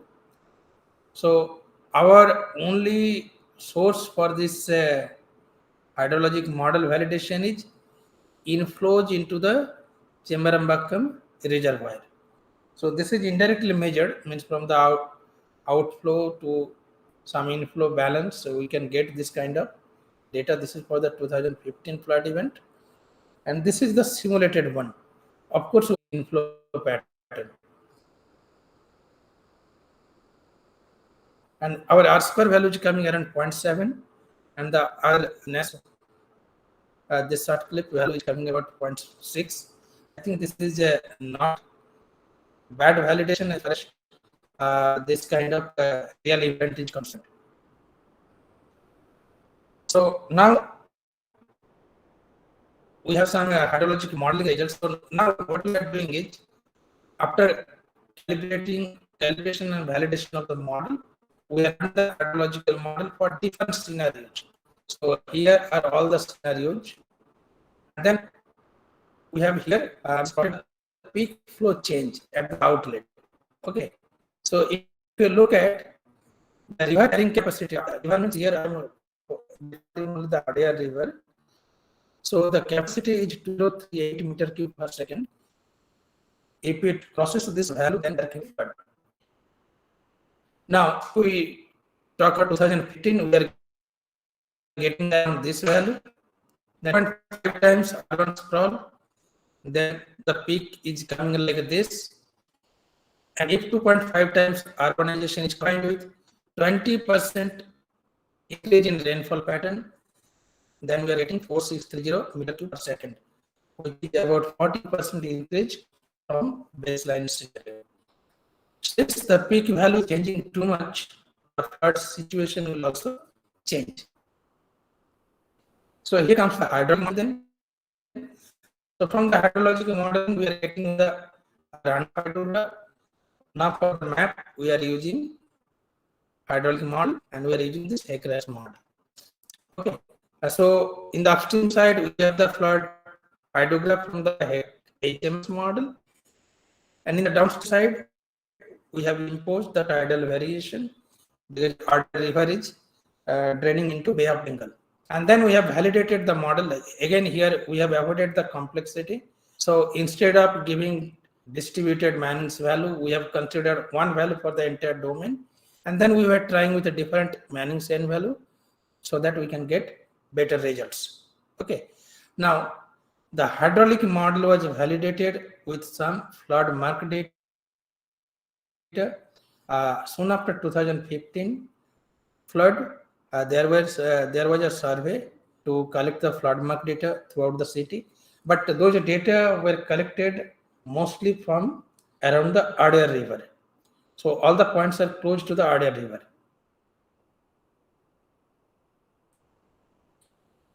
Now here it is getting interested. Whatever Manning's n value we are using within this range, we getting almost similar accuracy. This does not mean that there is no effect of Manning's n. The effect is more if we travel away from the river. Now the problem is all these coefficients are predicting similar kind of maximum flood depth close to the river, and unfortunately all the flood mark data were collected close to the river only. So we don't have enough data away from the river. Then what we did is we resorted to this 0.03. This value was reported in earlier study from Anna University. So we have adapted this value. Now this is the hydraulic modeling results, but this is a little bit old result. Now we have very fine result also. We are able to capture this this Buckingham Canal, then one more drainage here. So we have better results now. This is a little bit old results. So for different scenario, we are getting this kind of map for 2015 flood. Unfortunately, we don't have any observed inundation map. We have tried to find out from the SAR observation, but then due to cloud during the event, we don't have good map for this. So only option to validate the model is first you validate the hydrologic model because at least we have some data, and then by taking the boundary conditions properly and high resolution DEM, whatever solution we are getting, that could be the result, and just match it with the validation data. Here it is only flood mark data. So if we look at the scenarios, so baseline inundation means for 2015 it was like 35 square kilometer, but if we go for 2.5 times urban scenario, so it's coming close to 40 square kilometer, and then 2.5 times urban sprawl, when it is combined with 20% increase in rainfall, we are getting 46 square kilometer. That means 34% increase from baseline scenario. And then we did some kind of flood hazard mapping for all these scenarios, and this is done in a simple way. Means we have classified the flood hazards by low, moderate, high, and very high category based on the flood depth only. Okay, and if you can see, there is change. Though it looks like a flat line, first of all, for different scenario there is a change, and this change is like a low. There is mostly change between moderate and high. They are changing from moderate to high. High is going to very high for different scenario. So this is the flood scenario for Chennai city. Now, what could be the management option for moderating the flood for Chennai city? So we have tried one option, uh, that is like by focusing on the tanks. So if you look at in this area or even in this area also, tank means water bodies. So in case of upstream of area of Chennai city, there are many tanks, and we could identify 163 tanks. So they have a huge capacity. Huge means not all the tanks are very big, and these tanks, if we can play with them, and then we have tried to find out whether these tanks can be used for flood moderation. So one option we have tried is here to dredge these tanks by 1 meter to 2 meter. This we have done from one report that WRD had a proposal to dredge the tanks. And from that study, we picked up, like, let us do it for 1 meter and 2 meter. And for this tank delineation in the watershed, we used very high resolution digital elevation model. So how these tanks or retention storage tanks can be used for future flood moderation. So these tanks can receive water from the upstream catchment, and they can store it for long periods and release later instead of releasing at a time. So they can reduce the peak flood discharge. But the problem is most of these tanks have lost their storage capacity due to heavy siltation over the time, and many of these tanks are disconnected now. In earlier days, they were connected, but they are disconnected because of encroachment, siltation, and many other factors. So if we can conserve these tanks, maybe they can help us. So this is the idea here. Means we have tried to quantify how these tanks can moderate floods in the Chennai city, especially in the Adyar Basin part. Now, if we want to simulate the effect of tanks, then we don't know, means due to means lack of measurements, we don't know what could be the initial condition. So we considered it as a variable. So let's say if the 50% of the tank capacity is full, or 75% of the tank capacity is full when the flood is arriving. And based on that, we have again simulated for various scenarios. And then we have tried to come up with some kind of conclusions that will be useful for policymakers. So again, we have studied two floods, 2005 and 2015, and we are trying to find out whether we can moderate such floods. So first, what we have done is we have considered this H05, H15 means historical 2005 flood, historical 2015 flood. Okay, and what is the tank condition? TP means tank in the present condition, means whatever we could get from the high resolution DEM. And we have considered F50 means filled 50%, means the tanks are full up to 50% and 75%. So these are scenarios for 2005 and 15. So 2005 with 50% full capacity, 75% full capacity, and same thing with 2015 flood. And then we have tried to validate these models, means whether we are getting correct simulation or not for these two events. Once that is done, then we are going for different scenarios with urban sprawl for 2005 event and urban sprawl 2015 event. Okay. Now, what are the, now we have to consider tank capacity variation.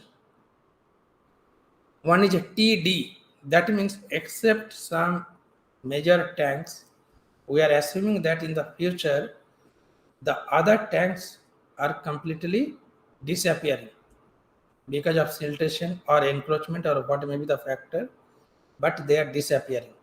but major tanks will be there, like Chembarambakam or some other tanks. Then we are considering 1 meter and 2 meter dredging. So 1 meter dredging means all the tanks will be dredged by 1 meter deep uniformly. Same thing 2 meter. So this is another kind of scenario. And same thing we have done for this is for RCP scenarios. We have again done, and baseline we have taken this uh, means 50 and 100. These are the baseline. Means 24-hour 50-year rainfall event, 24-hour 100-year return period floods. These are the baseline and how they are changing with respect to RCP scenarios and different tank conditions. Okay, so we have tried many different conditions and scenarios, and then we tried to conclude something. So for this, we have gone a little bit further, 2050. Again, we have considered 2005, 2015 LULC map, and we have projected it for 2050. So this is the LULC map in the future due to urbanization. Now, if we run the hydrologic modeling, considering the different tank scenario, TP 1 meter means 1 meter dredging, 2 meter dredging, and tank disappear condition, then how the peak flow is changing, relative percent change in peak flow. So if you look at this and this, there is a maximum change. So if we consider, let's say 2015 flood, and the initial storage means only it was 50% full. And if it is dredged by, let's say, 2 meter, then peak flow is reducing. Same thing for RCP scenario, it is reducing. That means if the tanks are a little bit empty when the flood is coming, then they can hold means more amount of water and it can moderate some kind of flood. Okay. So now if we look at the response from the hydrologic model, then we can see different figures for the tank condition. Now this is the important conclusion out of all the scenarios. If the tanks in the upstream portion of the basin lose their storage completely in the future, that means tank disappearance scenario, coupled with urban sprawl, then even a moderate flood like the one that occurred in 2005 will behave like the extreme flood that occurred in 2015. That means if we are losing the tanks and there is urban sprawl, the way it is getting urbanized, then 2005 flood, which was a moderate flood, will behave like extreme flood scenario like 2015. This was one observation. Then there is one more observation. If the 2005 flood event was to occur in 2050 on an urbanized domain that has its tanks preserved, means tanks are there, and they are dredged by 2 meter, then irrespective of the initial storage in the tanks, the effect of urbanization or flooding will be almost neutralized.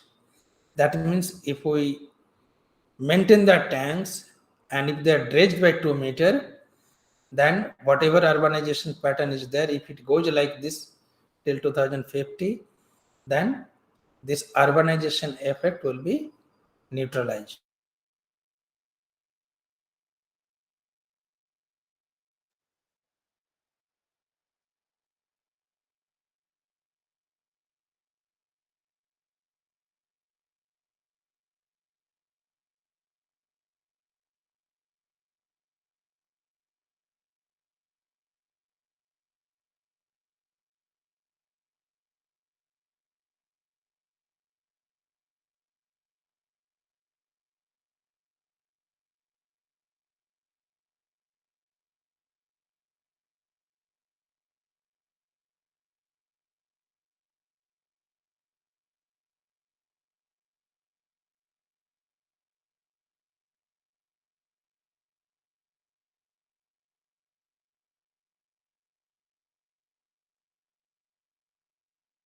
I think there is some technical issue from his end, so request you to just wait for some time till he joins.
Yes, sir.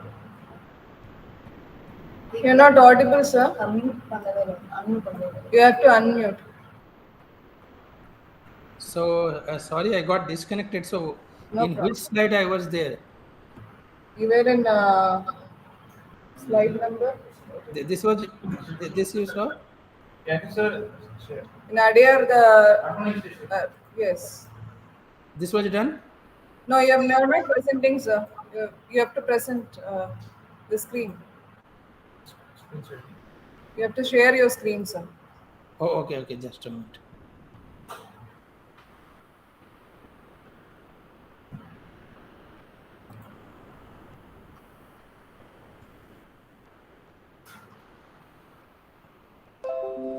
Yeah. Now tell me where I was. Next one. This one, no? This was done. Yeah, this was done, sir. This No, this was done, sir. this also This one, sir. from here. Yes. Next one, sir. You are talking. This was done. Yes, sir. Okay. So maybe just one or two slides I missed. This one. This one I missed, right? Yes, sir. Okay. Okay. So just I crossed once or two slides. Okay. So now here, what we have tried is, like the hydrologic model, we have tried to identify for different scenarios what could be the relative change in inundation area, and we are getting similar pattern for different scenario. And then again, we have tried to look at the hazard zones, what could be the change, and this pattern is consistent. So I'm not going into the details of everything. So what we have tried is from the baseline, what are the changes in the different scenario as far as hazard zones are concerned. Now, what are the inferences from this hydraulic study? We can see that significant change in inundation area is a concern for Chennai city. Under the worst case combined scenario, that means 2.5 times urbanization and then 20% increase in rainfall, the areas under all the hazard zones are seen to have increased when compared to both the baseline and urban sprawl only scenario. So this highlights the need for careful planning of urban expansion for the city. Of course, we have to focus on litter management and conservation of the existing water bodies, and they need to be improved, means especially the drainage system. The tanks in the upstream catchments provide effective flood mitigation for Chennai city when the initial storage in the tanks is minimum. So look, if we want to ensure this thing, we need one accurate flood forecasting system, because this Chennai city, if the situation is a little different, we cannot just empty water from the tanks, means thinking that there could be good rainfall. There must have very precise means prediction of rainfall. Then only we can manage the water bodies. So we need a very accurate means weather forecasting system and then flood forecasting system. So the authorities can ensure release of excess water in the tanks to downstream areas or store it in secondary reservoirs prior to a forecasted flooding event. The dredging of tanks results in considerable differences in inundation depths and extents, irrespective of the 50% and 75% initial storage for moderate 2005 flood-like events. So if you consider 2015 flood events, that was so huge that we cannot moderate that type of flood. However, flood like 2005 can be moderated with the help of these tanks. So this is again the same conclusion. If the tanks disappear due to urbanization, then even for a moderate 1 in 50-year rainfall, there will be excessive inundation close to that caused by one in 100-year rainfall event. So the flood hazard analysis performed in this study helps to map hazard zones beforehand and thereby reduce the flood damages suffered. So for this kind of scenario study, what we can do is at least we can make some kind of policy so that in future the damages can be reduced. Now this is like I don't want to focus on this topic too much, means since urban flood simulation is a little different, means that buildings, streets, everything's are there. So how to include them for simulation? That is the idea. I think that may not be required for this. So this is how we have done it in our present study. So there are different methods. So we have adopted this building block method. That means uh, all the buildings are raised to the roof level height. So water will automatically not flow there. And then in Hecla's model, I am not going in detail here. There is a concept called subgrid concept, because this is the problem. Actually, when we were trying with Mike model, means to simulate the urban area with all the features, it's taking too much time. Then we were exploring different options, means how to represent the buildings, roads, everything, but we can reduce the simulation time. So one good option is subgrid concept. In the subgrid concept, what we do is we have a numerical grid, which is coarse in nature, let's say 30 meter by 30 meter, but the topography can be represented by subgrids within that numerical grid. So within 30-meter grid, we can go for 5-meter or even 2-meter grids. Okay, and there is some kind of means approximation in the flux calculation. So what it will do is it will still try to capture the topographical effect. That means building effect or street effect. Of course, this is not perfect, but it is still better than the other method, means better than very fine resolution grid. So this can reduce the overall simulation time drastically. So I am not going here. So here, if you look at how we have represented the buildings, means if we go for subgrid concept and without the subgrid concept. So left side, you see, we are not able to capture the buildings, but in the right side, we are able to capture the buildings. And here, my research team, we have tried to develop a very simplified model. This is like inertial model. This is not a full 2D model.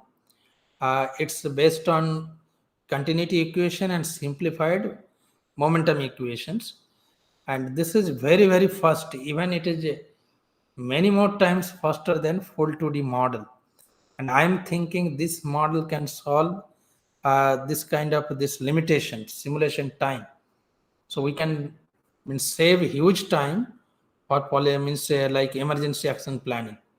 So here we are considering this subgrid concept, but already this kind of inertial model, which is simplified model, this type of model is already faster than 2D model, many more times faster than full 2D model, and they can accurately capture the flood inundation map, but they cannot give you the velocity pattern. It can only simulate the depth. Okay, and then we have tried to implement this subgrid concept within this inertial model. So now what we can do is we can get one model whose simulation time is in between full 2D model and inertial model, but we can capture the building effect. So this model we have developed, my PhD student has completed this work, and we have simulated this Chennai scenario. We are able to capture very good results. So this is like one we have tried with Glasgow city in UK. That's a small city. So let's say if we simulate it for very high resolution grid, 2-meter grid, then this is the pattern.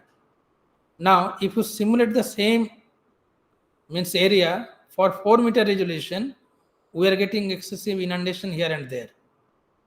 But if we apply subgrid concept, but it takes 4-meter numerical grid, we are getting very close results like 2-meter grid.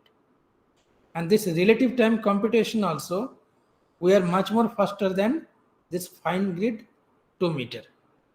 And our fitness values are not bad. With respect to full 2D, we are getting 0.83, which can be acceptable for large flood event. So we have huge advantage here. Now, similarly, we have tried for this Chennai flood. Here I have reported the recent simulations. Now, if you look at this HECRAS 10-meter grid, we have not gone below 10-meter grid, then it's taking too much time, but we are trying that also. So this red part is under prediction with respect to 60-meter grid. That means if you increase the grid size to reduce the computation time, we can lose out in flood dynamics. Many parts are under predicted.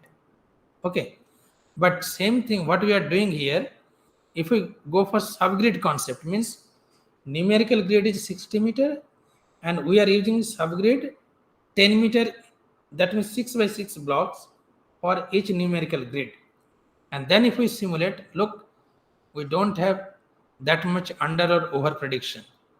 But if you look at the simulation time, the full 2D model, it is almost 67 times slower.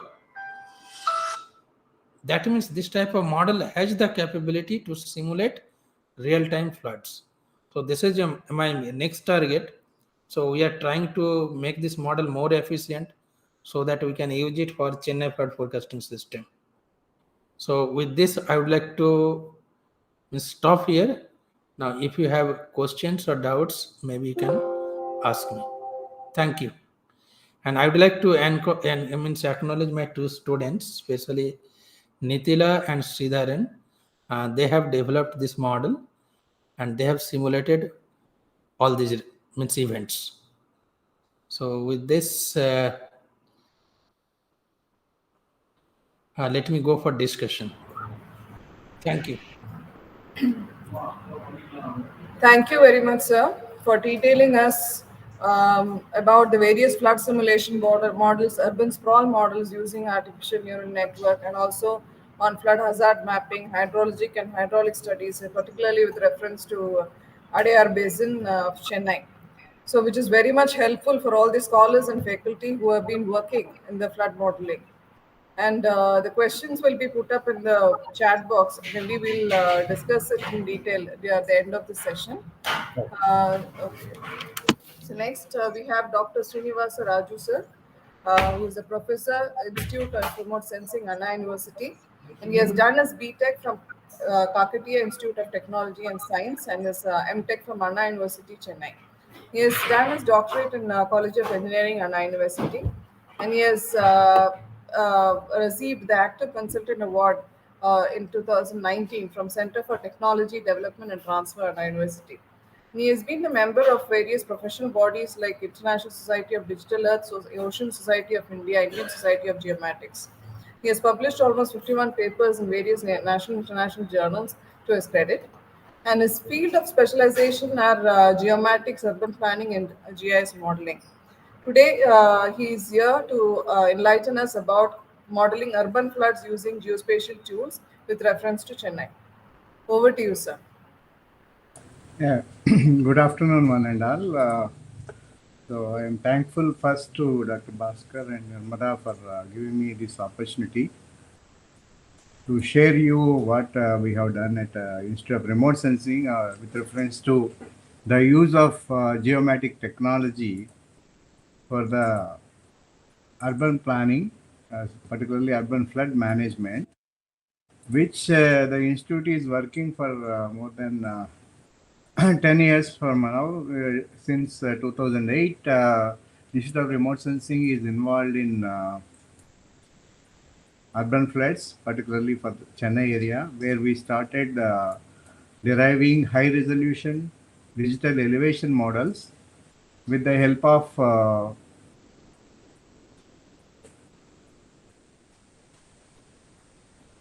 satellite data, later by using various geomatic techniques that are happening in today's developments. So my previous speakers have given you a lot of exposure on floods, particularly urban floods as well, how we can model these urban floods with the help of various modeling tools that may involve use of high resolution as well as low resolution data sets, either it is a simple HECRAS model or it may be a complicated mic model. We always have this advantage of applying the model that suits our data availability, and many times as civil engineers or geographers, we are in want of good data that can provide us ability to predict and forecast what will happen for a given scenario. And the geospatial technology which has evolved in the last 20 years. The screen is visible, Dr. Narmada? Screen is visible, sir. Okay, thank you. So my concentration is more on what technology we have today with reference to deriving various data sets that are required for modeling the urban floods and planning a better management and mitigation practices. And we have done this study for Chennai city with support from Department of Science and Technology, Government of Tamil Nadu. Later, with IIT Madras, we also worked on a project supported by PMO office, and still we are continuing it with the various agencies involved in flood management of the Chennai city. So basically, my presentation concentrates on how and where we can use these geospatial technologies, which are evolving for the last maybe 20 years in a big way, and which are helping us to generate the databases that will enable us to properly and effectively model the scenarios, either immediate relief management plans or future mitigation plans can be planned upon with the help of these data sets. So, as we are aware, satellites have proven their capability in the last 40 years on flood inundation mapping, basically where we were using the Landsat series of maps in the beginning, satellite images in the beginning, later with improvements of resolution from 80 meters in 1970s to zero point 0.3 meters today with high resolution satellites, we could do much better analysis with the help of satellite images where we could map the flood inundated areas within short term, which is not possible using ground based surveys or maybe any other practical methods. Whereas satellite images being synoptic images, so you can always map and identify the areas which are under inundation at a given point of time, and based on which we can always assess the possible damages and other issues that are faced by the residents of the area. If it is agriculture land, we can assess what is the possible damage. And in a urban scenario, it is always feasible that we identify the affected areas, provide them the support, and maybe relief packages, whatever it is. And many a times, because of the clouds, even though you could see an image here from Cartosat 2 of 4th December 2015, available with NRSC. So you could see that the image is relatively cloud free. But many a times, particularly in South India, we have the problem of clouds. And most of the satellite images which we observe are derived from Landsat, Spot, or Sentinel, or even our own Indian satellites like ResourceSat or Cartosat. They are fully of clouds, and slowly the people are moving towards what is called as SAR images, or synthetic aperture radar images, that are derived from a set of satellites categorized under micro remote sensing. And India is also having one such satellite called RISAT. In addition to the a lot of foreign satellites are now operating in the micro region, which will enable us to map these inundation areas even in a cloudy environment like what we will have in case of South India. Like if you see the typical Tamil Nadu, most of the area is covered by clouds between July to December, and it is it is very difficult to get an image with cloud cover less than, let us say, 10% or 5% every year. So we slowly started using SAR interferometric images or SAR images, or synthetic aperture radar images, that will help us to identify the inundated areas in a better way than using optical images, particularly in cloudy situations. So the image here in the bottom indicates a pre and post flood SAR images where the flood inundation can be mapped very comfortably. You can see all these dark areas are water areas, and these areas can be marked with possible accuracy, and these images are now being available even through Sentinel-1, which is a free satellite data downloadable from various websites. In addition to that, even private satellite launching companies, they are also coming up with now large constellation of satellites, both in visible domain as well as the microwave domain, where every day you will be able to get the satellite images like PlanetScope, which launched around 130 satellites, and every day you get a satellite image of an area. Whereas earlier we used to have the problem that we may get an image after 10 days or 15 days or 20 days, and by the time the flood may recede. So if you have such a frequent satellite images which are available today from private companies, it will be very easy to map the flood inundation areas. That is one major development that has happened in the last 10 years, wherein large constellation of satellites are being launched by the companies, which can provide you the type of satellite images which were not available in the past, and they will assure that the data is available on a regular basis, like one image in a day or even 2D images in a day, both in visual spectrum as well as micro spectrum. This is one. And many a times when you talk about water, flood, watershed areas, or anything related to water, the major data set what we require is digital elevation model. And many of the researchers today, they depend on digital elevation model, which is derived from shuttle radar terrain mapping, or SRTM mission, that is as old as almost more than 15 years old data set. And the accuracy what we expect from there is little below than 10 meters. and the pixel resolution or the spatial resolution of those data sets are 30 meters. So with those data sets, it is it is very difficult to uh, get the relief related data for a flat area like Chennai. For example, if you see image here on the left hand side, you can see image which is the SRTM DEM for Chennai area superimposed with the Chennai old city boundary, where you can see most of the area is falling within a defined range less than 10 meters or so, and very little area, hardly you have little more elevation when compared to the areas which are submerging very near to marshy land, particularly marshy land and with low-lying area. So those are the areas often get submerged, inundated whenever there is first rains in the area.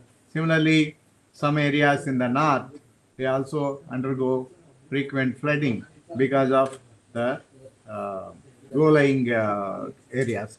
Similarly, the two major rivers which are passing through the Chennai city, the floodplains are also one of the areas which often get inundated, and this DM really do not provide the required elevation for any flood modeling or mapping scenarios.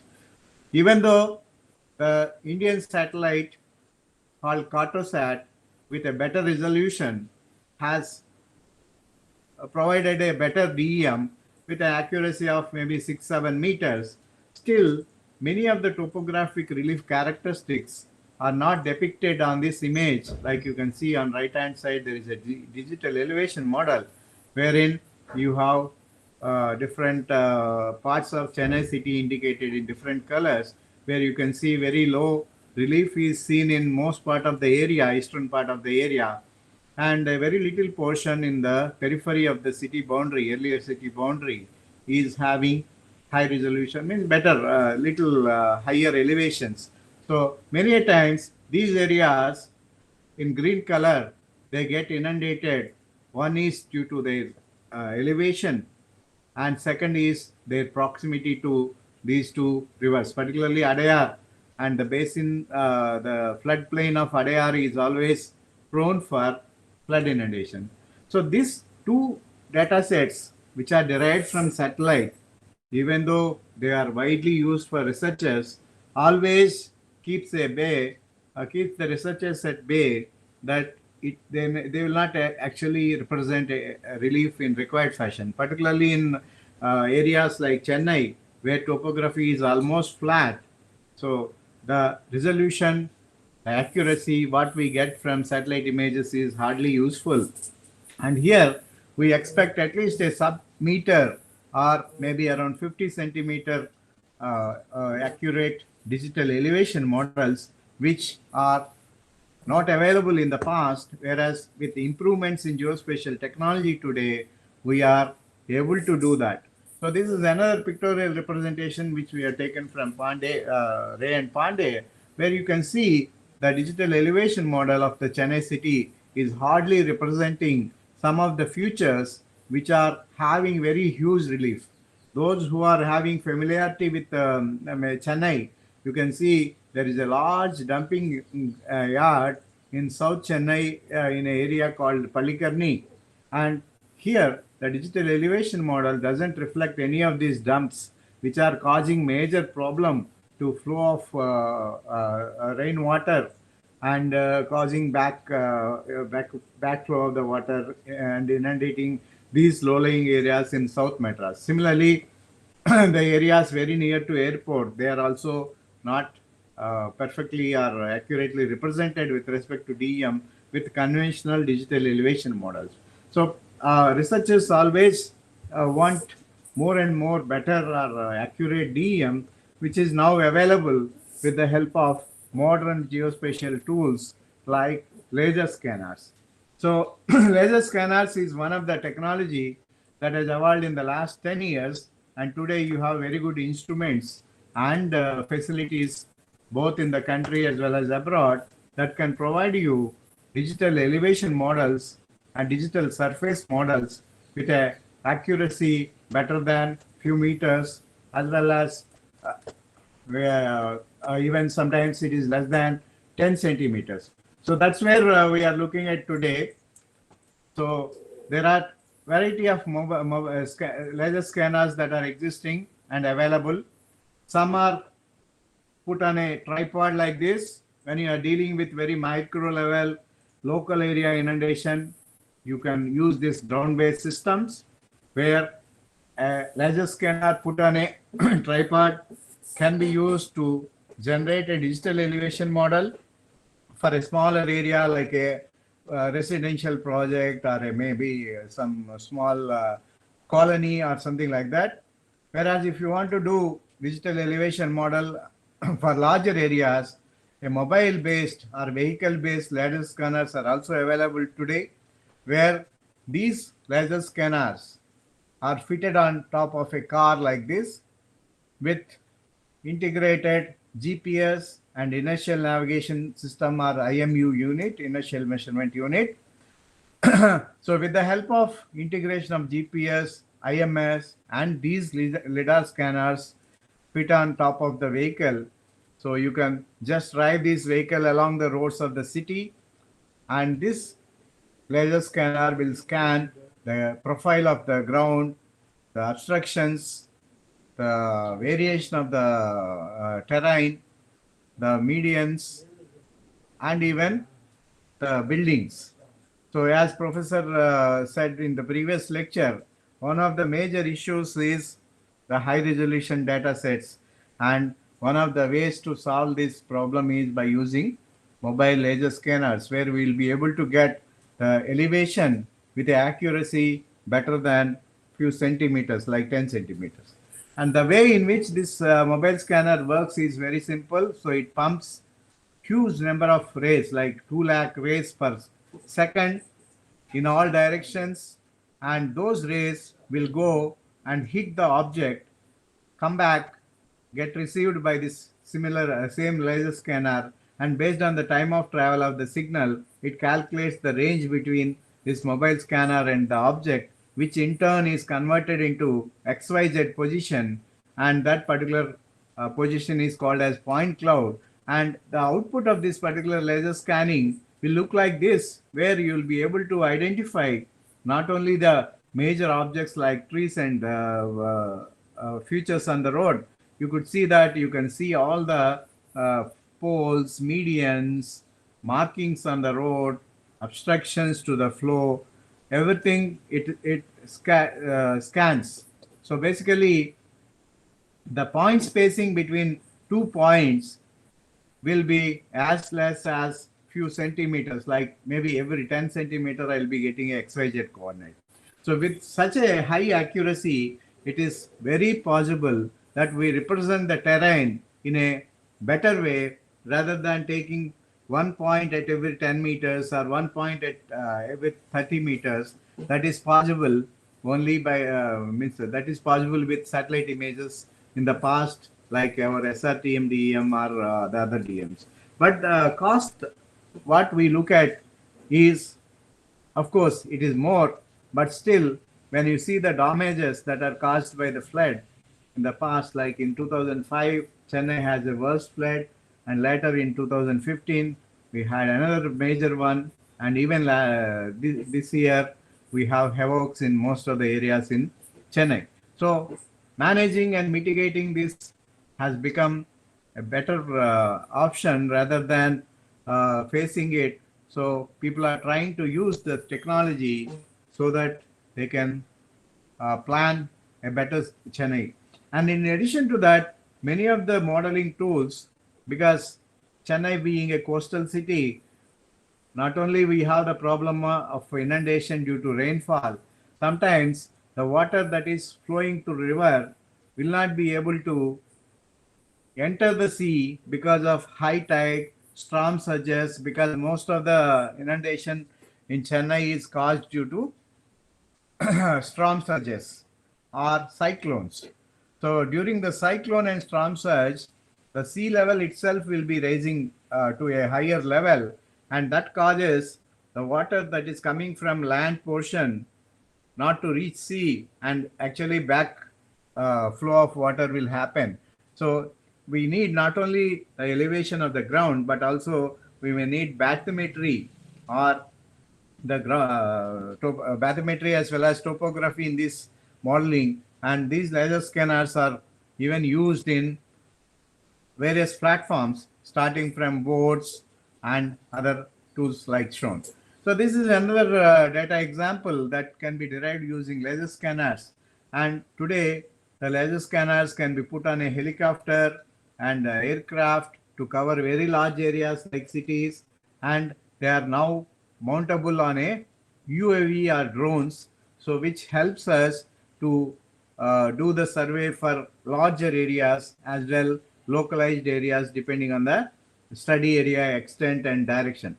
And these are some of the laser scanned outputs using aircrafts as well as other systems, where you can see very finer details, even railway track and other elevations. You know, you will be able to measure the topography of the ground, you could feel, etc., etc.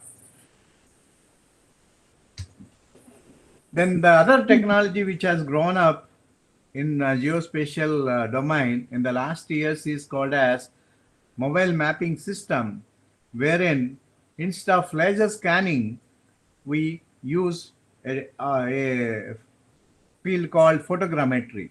So photogrammetry is an offshoot of remote sensing, where in remote sensing, most of the times the data what we derived will be two-dimensional, whereas in photogrammetry, we will be able to derive three-dimensional data sets by taking photographs from multiple angles, multiple locations. So this is one such system which employs camera, a multi-directional camera, put on a vehicle like this, and most of the geomatic companies, they manufacture this type of digital cameras, and this digital camera will be able to capture the same features in the city like buildings, trees, roads, road pavilion, marks, etc., etc., from different angles, where by using which we'll be able to generate three-dimensional view of the city, where you can feel the, not only visualize the three-dimensional effect, because here we are not only getting the coordinates, but also the photography is available. So when you merge these coordinates with the photograph, you really get a realistic view or feel of the entire city. And this is not just a picture or a photograph. Actually, it is a three-dimensional model of the city, where we'll be able to measure distances and calculate areas or lengths depending on this model. Then using these modern trends, what we have in geospatial technology today, will be able to generate 3D city models, wherein the X and Y, Z, that is calculated by either laser scanning or by using mobile mapping, will be used to create the structures in the city. Like you can see here, the 3D model of Pondicherry and 3D model of Bangalore is indicated, where the buildings are, of course, here derived as block, because I treat buildings as a obstruction to flow. So I don't really require what is its facade and how it looks like. I need to treat that as a obstruction only. So the buildings can be made as blocks here. Now each block is represented by its XY as well as Z coordinates, and based on which I'll be able to do the modeling, where whatever rain is falling, how it flows, what are the obstructions to that flow, and where it will be channelized. All those things you can derive from these 3D city models. And of course, there are multiple uses for these 3D city models, which can be as simple as a tourism tool to complicated flood inundation modeling of the 3D city. And with the help of this, you'll be able to not only identify the height of the building or topographic variations, you'll be able to even measure and calculate quantities, measure the volumes, etc., etc. So this is another picture of World Trade Center, a laser scan picture to identify how much is the mass of debris that is to be removed from that accident site. So when you talk about urban flooding, basically urban flooding is having very complex phenomena when compared to rural flooding. Rural flooding mostly happens in a two-dimensional way where the water will flow over the land and it reach a stream. Then from the stream, water will reach a river. And if there is excess water than what a river can carry, the carrying capacity of the river, then the neighborhood of the river which is called as floodplain, will get inundated. And in the same case, similar way, if the stream's carrying capacity is over flooded, then the catchment area may get flooding. But in case of a urban area, since the imperviousness is very high, here none of the water will percolate because most of the area is fully covered by concrete and roads. So you don't have percolation here. And most of the water which is falling as rain will flow as rain runoff, and the ratio between rainfall and runoff will be very, very high in case of urban areas. And due to this, what happens is the accumulation of runoff will be also faster, and the drainage network which is there will be many a times blocked, encroached, occupied, causing more and more surface flooding rather than flow through streams and rivers. So, understanding the urban flood and analyzing is always challenging to the researchers, and this will help modeling and mapping of urban flood will also help us to plan the land use so that we can mitigate flooding issues, like we can identify which are the frequently flooded areas with the help of these modeling outputs. Like a professor in the previous lecture has mentioned that you can analyze the areas and attribute them as low risk areas, high risk areas, medium risk areas. Thereby we can avoid constructions within the high risk areas and medium risk areas, and take mitigation measures for low risk areas like constructing buildings at a higher elevation than ground level. All these things can be planned only when you do something like a flood risk mapping, which can be done with the help of flood modeling. So keeping in view of this, we have tried doing flood modeling for Chennai city as early as in 2008 with the help of elevation data that is derived from the airborne laser scanning.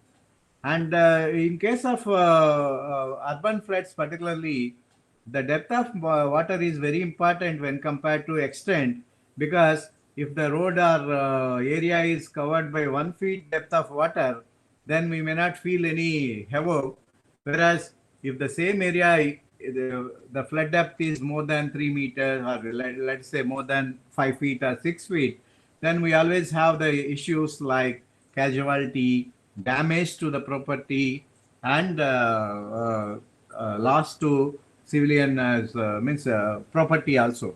So when you are dealing with urban flooding, we cannot deal it as a 2D surface. We have to always use the three-dimensional information. So getting three-dimensional information with the highest possible accuracy, like less than a meter, is the major necessity for urban flooding issues. So here in this particular study, we have gone for high resolution data sets that are derived from aerial laser scanning.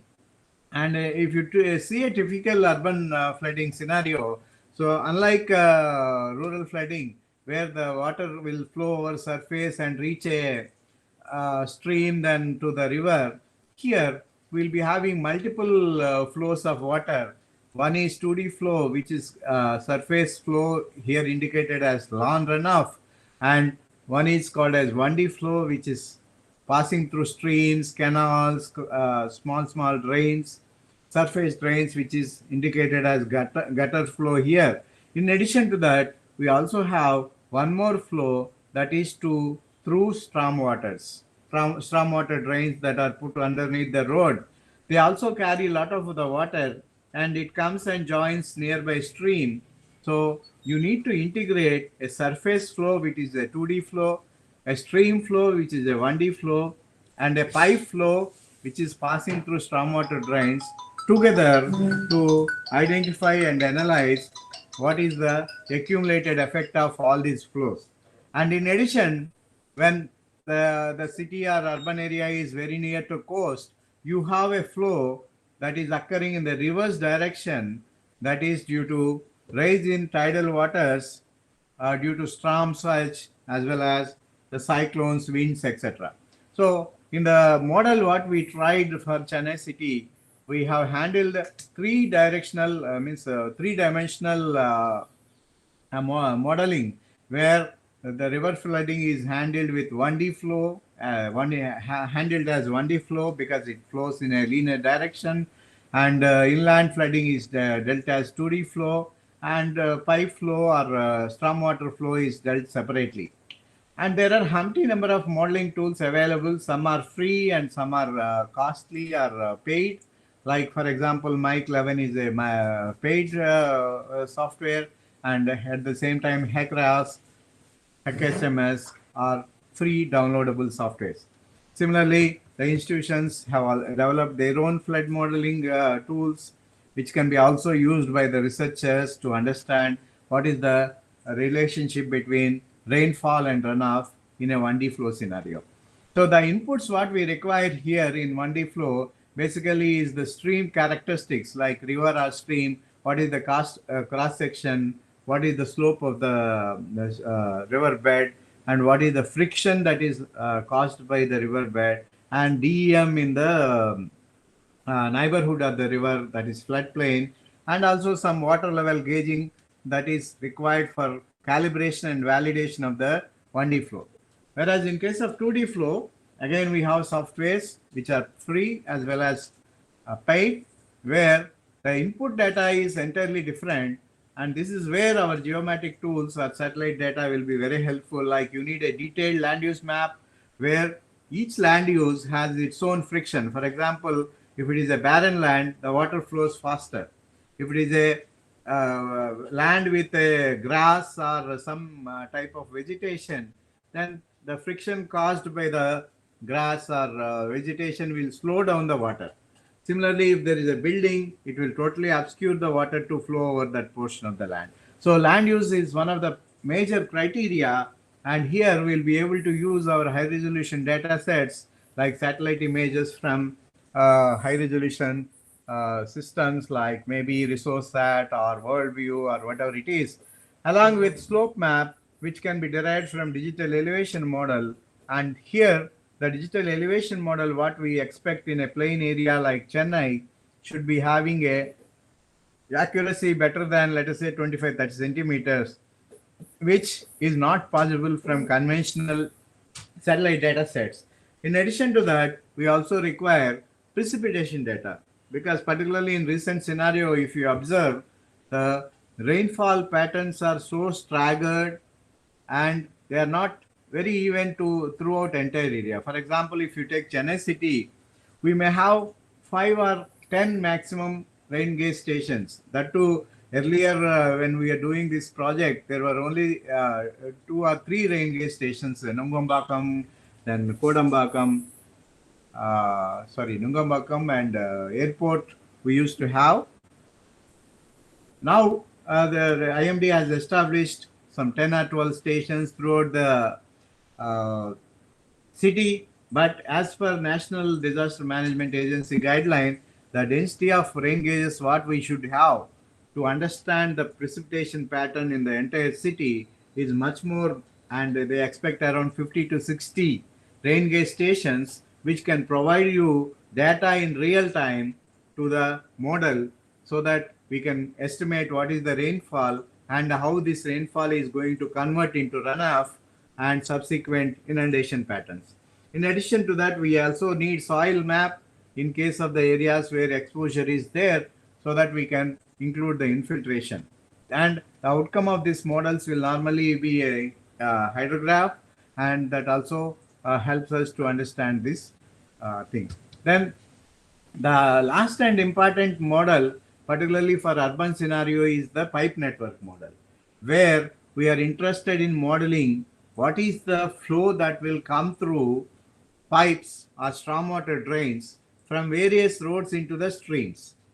This water is also very huge because all the water that is coming onto the roads from the houses, from the rooftops onto the road is to be carried only through these stormwater drains. So large amount of water used to come and join the streams through this flow. So you need to model this pipe network flow. For that also is a variety of softwares or modeling tools are available, and many of them are costly, and the input required for these models is the profile of the stormwater drains, the openings, and the slope of the bed slope of the stormwater drain, carrying capacity of the stormwater drain. All these things needs to be given as input. So if you take the case of Chennai is a large city that with two major rivers flowing through, and a Buckingham Canal that is passing all through the city in the along the Bay of Bengal, means parallel to Bay of Bengal. And in addition to that, we have major portion of the water that is coming from a Kosasthalia river, and some input also comes from other rivers like Nagari, Nandi water basins, which are not existing, which are far away from Chennai boundary. So the area that we took is Chennai city area, and the study area is considered to be Chennai metropolitan area. And if you look at the rainfall pattern in Chennai, even though we say we always have water problems, but the actual rainfall that is falling in Chennai is more than 1,000 millimeter per year. And most of this rainfall, it falls within 2-3 months, and that's where the entire rainfall is not able to be used for drinking. Instead, goes and meets the sea, very often wasting useful water resources. In addition to that, the basic characterization of Chennai city is it contains very thick coastal sands along the coastal areas, followed by some sand and clay in the middle of the city. And the topography is so flat that about 90, almost more than, let us say, 60% of the land is having slope less than 4%. And the rainfall pattern, if you see, is mainly due to north-east rainfall, where between October and December, we'll have all this around 800 millimeters of the rainfall will fall within these 2 months. That causes most of the losses. So what we did in this model is, as you know, whenever we do model, the first and foremost thing is we need to calibrate the model, validate the model, for which we require large amounts of ground data or field data. So as a part of this project, field samples have been collected for various localities in Chennai city to know what is the effect of fast floods, what are the frequent inundated areas, what is the depth of inundation in the year 2005, based on which maps are prepared, and these maps are used as an input for calibration of the model as well as validation of the model. And many times we see that in Chennai there are large amount of developments, both constructions, etc., and they cause some way of obstruction to the natural flow of water. And as the real estate is happening in a large way in and around Chennai, so many of the waterways, they are either temporarily or sometimes permanently lost. Like for example, if you see this slide, which is prepared for comparison of waterways which were existing in Chennai city during various years. This is 1909, which is a topo sheet prepared by the then government, and 1976 topo sheets and recent means 2009 ortho image, we could see that very large area which was under water bodies during 1909 is no more available. Like you can see a long tank which was there west of Mount Road in Saidapet, T Nagar areas, covering 427 hectares, is no more now. It is entirely has become built up. Likewise, very large tanks are not available today, and some tanks have reduced their capacity. For example, Valacheri tank, which normally has flooding problems, was 92 hectares in 76 topo sheet wise. Today it is only 22 hectares. And Ambattur tank, which was 292 hectares, is only 169 hectares in 2009. So this majorly causes reduce the capacity of the Chennai city to hold the water, and all this water which used to be stored in these tanks, now it is falling on the residential neighborhoods, causing flood, inundation, etc. So when you talk about flood modeling, there is large number of data that are required, and all these data, some are real-time data, some are historic data, and some are field survey-oriented data. But the three important data sets which I want to highlight is precipitation data, that is the real-time rainfall data, which is very much important because we don't know what will, if I take average figures, that may not work out in this, because rainfall trends are so sudden in recent years that the cloud bursts are seen now, and a few millimeters of rainfall within 1 hour are happening. And the second area where we need very good high resolution data set is elevation model, which represents the topography, slope of the ground, and that you can derive from high resolution DEMs. And third one is the obstructions and friction to the flow, which are derived from large scale photogrammetric photos that are called as orthophotos. And AWS are automatic weather stations, which are all very important in flood modeling. To get the real-time rainfall is also a major input that requires today.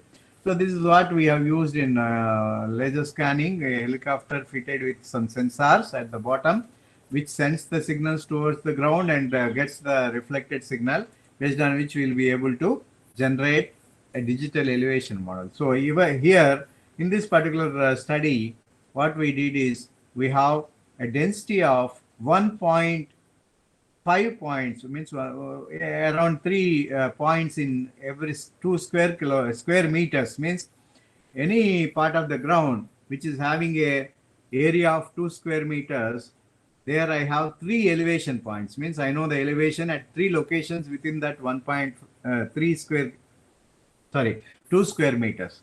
So that is very high density, and even today technology is within 1 square meter, means 1 meter by 1 meter, you'll be able to get 100 points of elevation.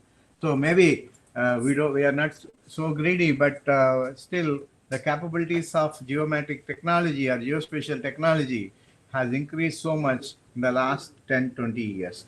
Then as I said, automatic weather stations are very essential to know the rainfall pattern in entire city, and the existing rainfall stations were very sparse at that time.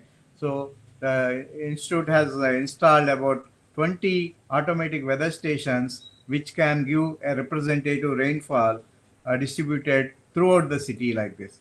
And when you talk about urban areas, since the imperviousness is very high, so naturally the amount of infiltration and deep infiltration is very, very minimal, and most of the rainfall that falls on urban areas will come as runoff. Like if you see, if the imperviousness is more than 75%, then at least 55% of the runoff will means rainfall will cause runoff. Similarly, when you have a rural catchment like this, where if 100 centimeters of rainfall is falling, only 10 may come as runoff. So handling that 10% is very easy when compared to urban area where we have to handle 55% of the rainfall with the available limited water absorbers like water tanks, canals, streams, rivers, etc. So we have done a model in an environment called Mike, which is basically a hydrodynamic model. The input data is given from ortho photographs derived from aerial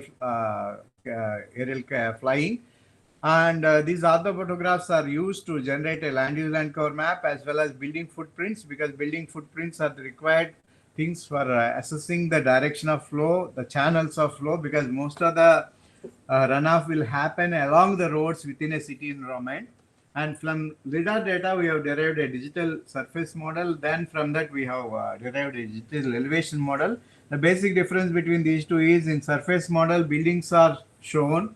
In elevation model, we remove the buildings, trees, and other objects, and we see the ground elevation. Then from this, we have derived the terrain roughness, like Manning's coefficient, which was explained by the previous speaker. So you need to give the Manning's coefficient to model this flow of water along the surface.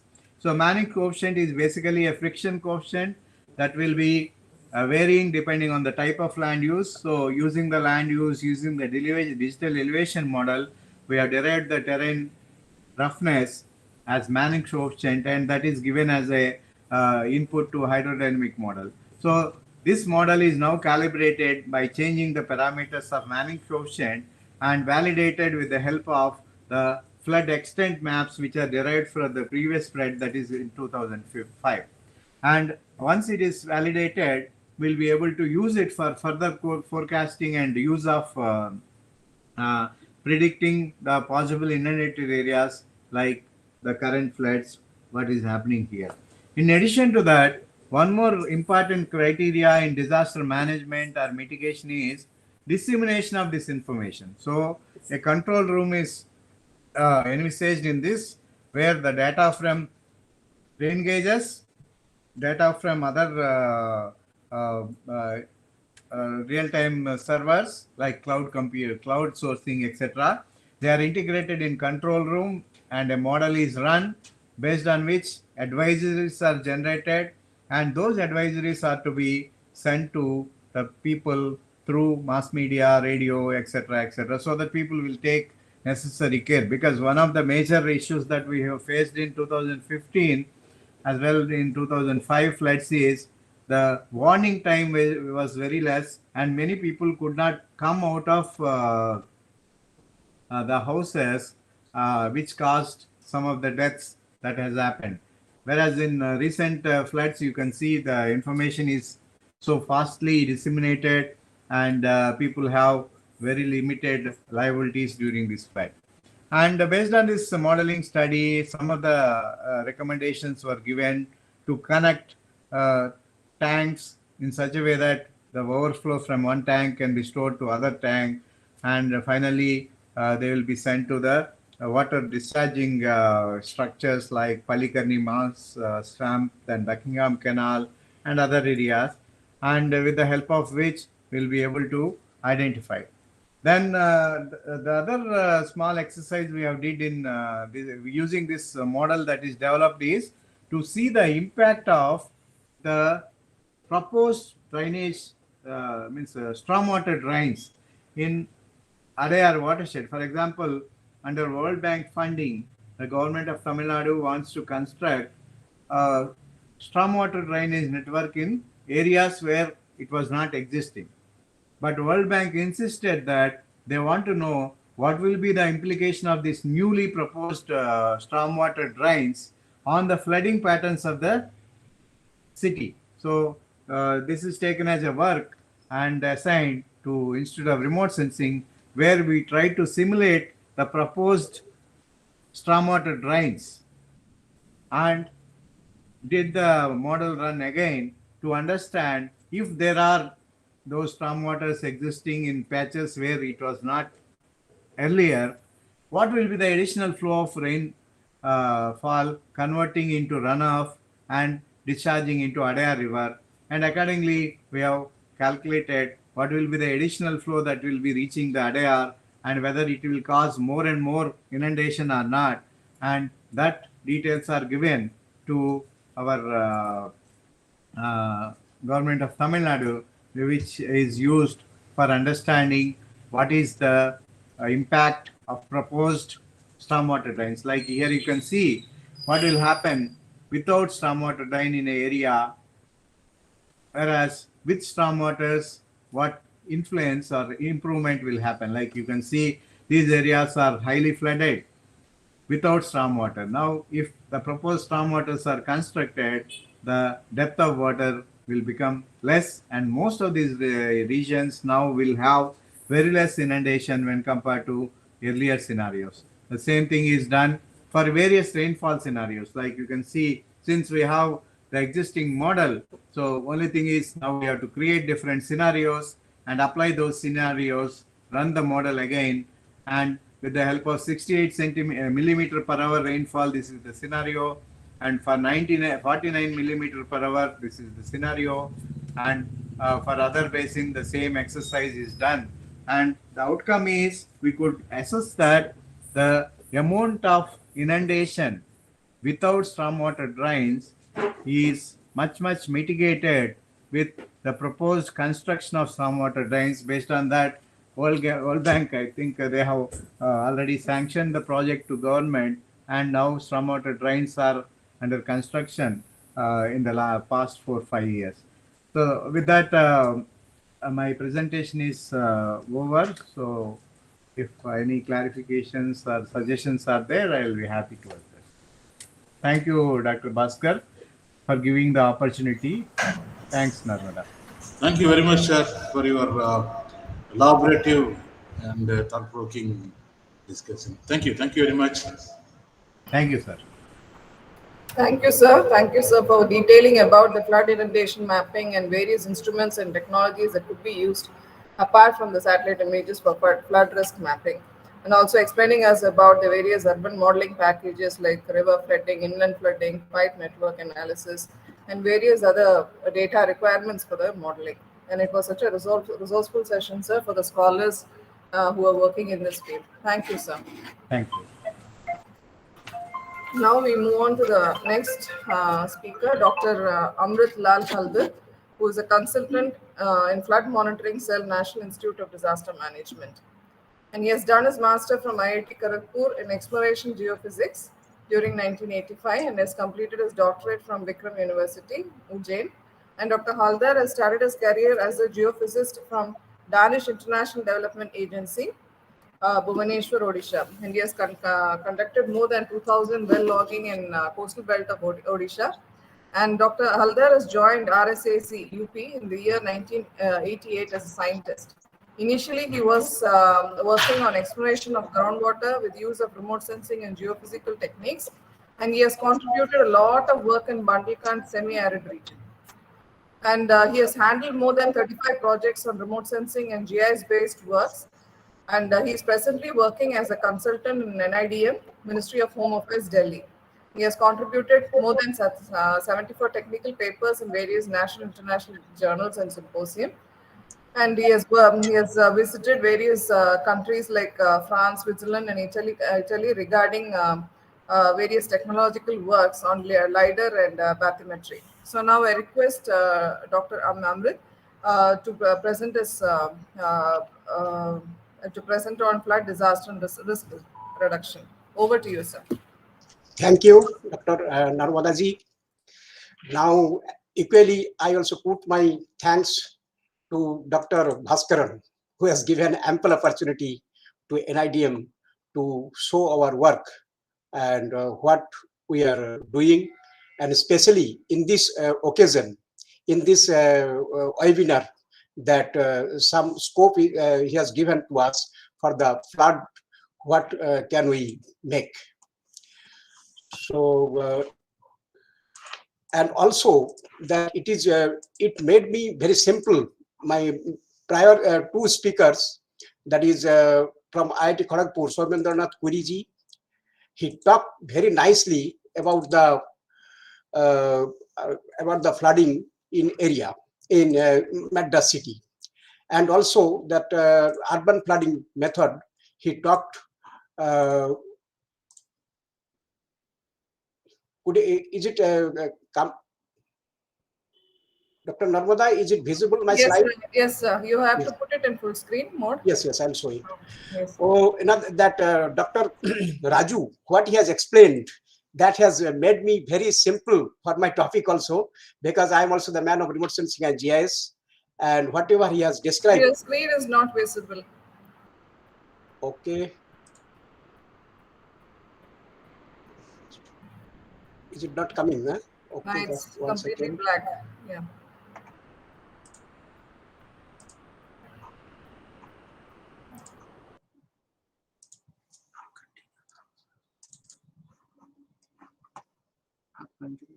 Now, what I feel it is coming? No, sir. It's not. No. No. It is not shared. Yes, sir. Yes, it is. Okay, thank you. And I am audible also, what I feel. Yes, sir. You're audible, Okay, good. but it should be in full screen mode. Yes, it is in full screen. I hope you might be seeing. No, you have to click on to the slide share mode in the PPT. It is in You have slide an share, option. madam. Yes, is it? In PowerPoint, you'll have to do it in slide share mode. In PowerPoint itself. One We second. are able to see your screen as such. In the top corner, you have an option to put it in. Just 1 second. Is it right? Sir, Madam, is it otherwise in the bottom there is a seek bar. You can seek bar? enlarge. There is a bottom, there is a bar. You can enlarge using this. Otherwise, you can slide show. No, it is in slideshow, but I don't know why it is not visible.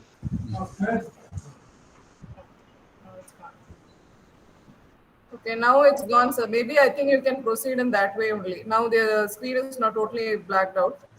So maybe Just 1 second. Now it's visible now. Okay. Shall I put in slideshow? Now it is visible? Yes. Yes, sir. Yes. Okay. Thank you. So you see that everybody knows regarding the that flood is a recurrent phenomenon. A lot of talking was made by the inaugural session, the director of the institute, and he talked very good issues in India as well as in the southern part of India, what are needed, especially the flood. That is a what is causing that each year it gives a lot of destruction to the economy. Not only economy, but also fatalities in the life. And you know that near the seashore or the coastal area, it has found from the geophysical studies almost 1.5 billion people there in the planet, they are residing near the coastal. And also they are producing 1/3 of the food production in the whole world. So if that is happening now, if that will come under flood or some impound of flood, water is there, now what will happen? A lot of severe things may happen for the food security also. And you know that in India there are 27 states and 8 almost union territories are there. Out of that, almost 18 are flood prone nowadays, and year by year it is increasing due to the causes what you heard from my previous speakers. And the main thing is that in India we are having 329 million hectares. Out of that, almost 40 million hectares are flood prone. Nowadays, you know that increasing flood rate is increasing year by year, and it happens during the present 10 years average. We have taken that average loss per year is 5,000 crore, whereas earlier We have compared it in 50,000 before 10 years, and it was the loss within the 50 years, that was the 2,000 crore. Now you see how much it is, what is the scenario in India it is happening. Now what should be adopted and what is the viable solution for that?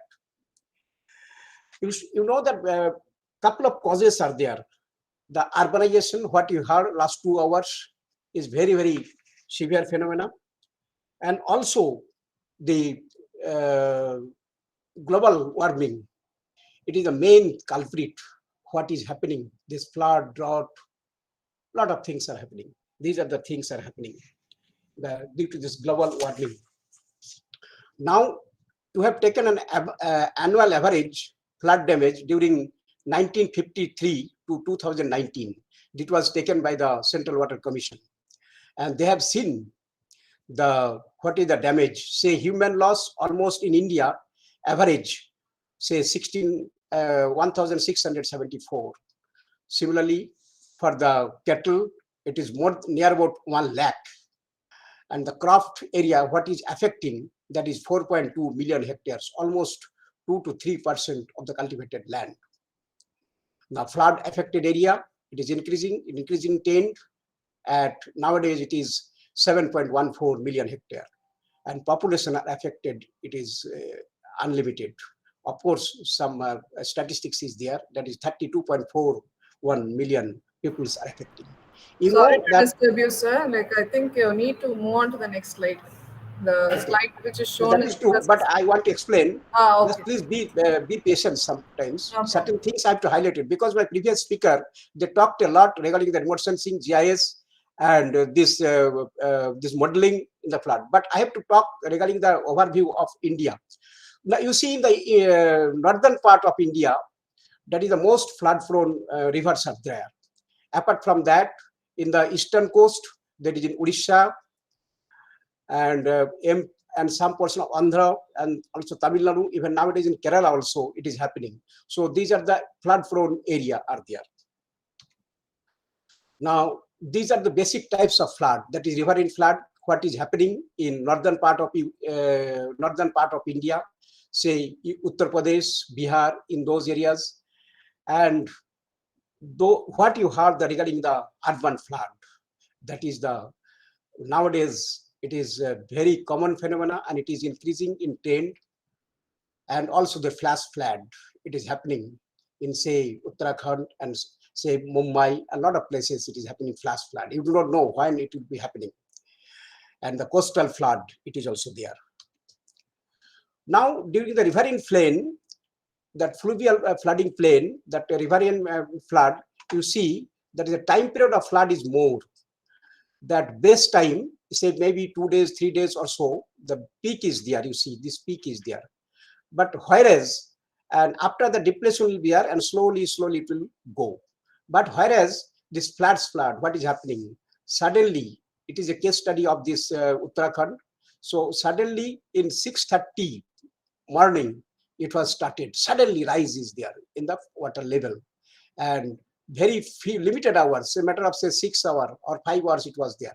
After that, it is receding very slowly.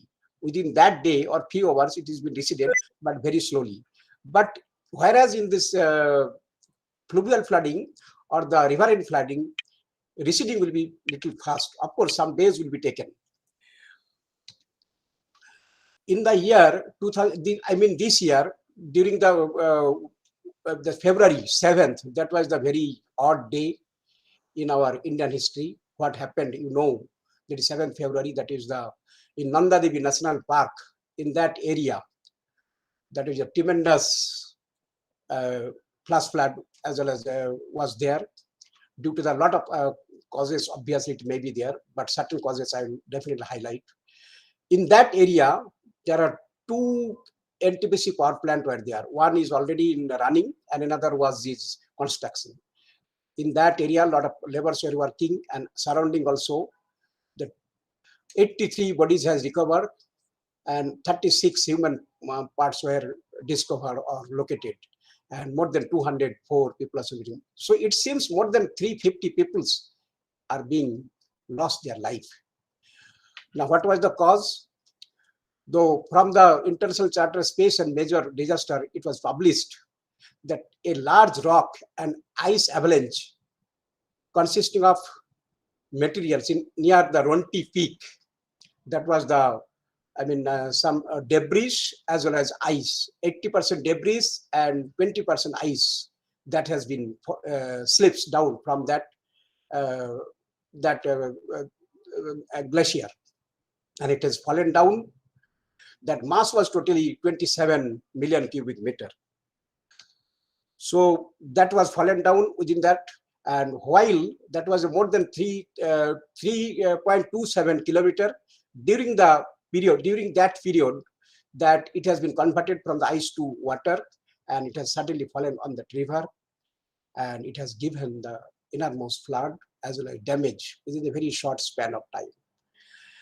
Of course, I will give selected significant floods in that India. One is that, and you should also know that flood risk. My Dr. Raju, he has talked about the flood risk, flood hazard. The risk is that hazard into exposure into vulnerability. Now, you see, this is the rainfall. If you see suddenly enormous rainfall, if it will be there, say in the month of during the rainy season, generally rainy season, it will be abbreviated, say from the May onwards, May end onwards to the September. Up thereafter, of course, south and west monsoon will be over, then northeastern monsoon will be started. That will be affected in Kerala and to some extent of Tamil Nadu in that area. During the monsoon season, I mean to say up to October, if the rainfall statistics is so much, so high, then and also you have to calculate the vulnerability also, then you'll get the risk. Now, for that, there are certain things are involved, that is channel encroachment, and due to that faulty reservoir operation. That reservoir you have to operate it properly, and you have to not only raise the level, but of course you have to remove the silt also. If you think on that, then at least to some extent it will be minimize the flood. Similarly, for the drainage congestion in low-lying areas, which is often happening in that area, especially in the hill area, it is happening that drains are blocked. Even not only hill, in this plain area, drainage congesting, because first thing, somewhere it is blocked, somewhere it is narrowed down, and it is the causing of the hazard. And also the embankment bridges.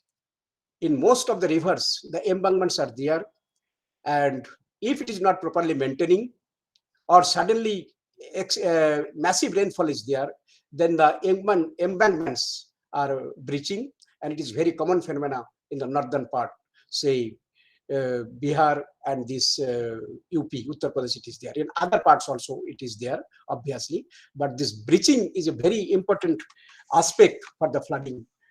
And of course, government has to be vigilant over that, but still it is happening, because you cannot stop the rainfall. It is happening due to the various causes. And you see that what are the initial risk. In the initial risk, that state and local, they have to follow these things. The zoning, it means the floodplain zoning. Risk communication, you have to communicate. Evacuation plan you have to make. Natural storage, those tanks, what you have learned earlier, the tanks are there. You have to maintain the tank, and you have to increase the deepening, and also time to time it has to handle properly. And levees and flood walls, which are common natural things, and they have to maintain, and you can manage or modernize the flood also. But in individual level, homeowners, they will be doing flood proofing. If they can manage the flood proofing in that locality house, good, and flood insurance they should make, and this will reduce the residual risk.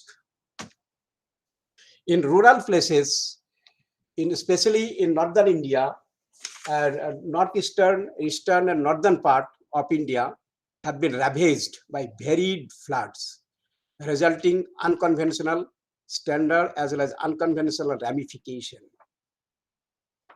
In the northeastern of the country, monsoon period is quite defined, more than almost it is taking 4 months. However, this year the selected places, selected few states are experience very huge time, a lot of frequencies are than the flood, especially in the coastal belt, Odisha, Bengal, in Uttarakhand also it has experienced very number of floods, because in this year that was cyclone was there. Yes, that has made a lot of course, due to the warning, the casualties are made less, but a lot of property, a lot of infrastructure has been damaged in Bengal and Odisha also. Similarly, the flash flood taken place in Maharashtra, especially Mumbai and Kerala. In Kerala also, a lot of flash flood happened in that area. You have seen, say, last 3 years, say 2018, 19, and 20, we have seen very enormous flood as a landslide was there. But this year it was taken place in the middle of October. And resident in the coastal belt, they've been cut off. And worst, Iduki, Kottayam. In Iduki, you know that in a rainfall, it was received in a day 305 millimeter. So how havoc. Now, if you receive that much rainfall, now you think how the water will be passing in that area, because the urbanization factor is there. And another thing is that floodplain are not almost it has been wiping out, and also drainage is congested. And in the 17th morning, the landslide has taken place, and 26 people are almost died. You know, the transboundary impact are there in the eastern part of India, that is in Assam. In the left hand side, it means that western Assam, there are in this side that there are Ladakh, in western part of Assam, it is happening 56 rivers are there. That is coming from the Ladakh region and other country, and it is entering the water, and it is causing flood. Similarly, Sorry to interrupt you, sir. We are seeing your first slide only. it is first slide, but I am moving it. That's right. You have to click on to the next slide. Just click and see, sir, if it is seen. It is not changing. Hello. No, that's what I was telling you earlier. Like now it is not changing. No, sir. Oh, just 1 second, please. 1 second, please.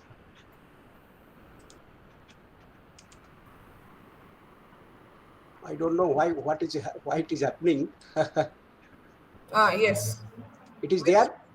I think it is in slide number 15. 15. Yes. Okay. Now let me show in this condition. Okay. Okay, sir. I was not getting that idea. Now you see, this is what I was talking for the Assam. In the western part of Assam, there are 57 rivers are coming from the other country, and similarly for eastern part, say especially from Nepal, from China and Tibet, it is there.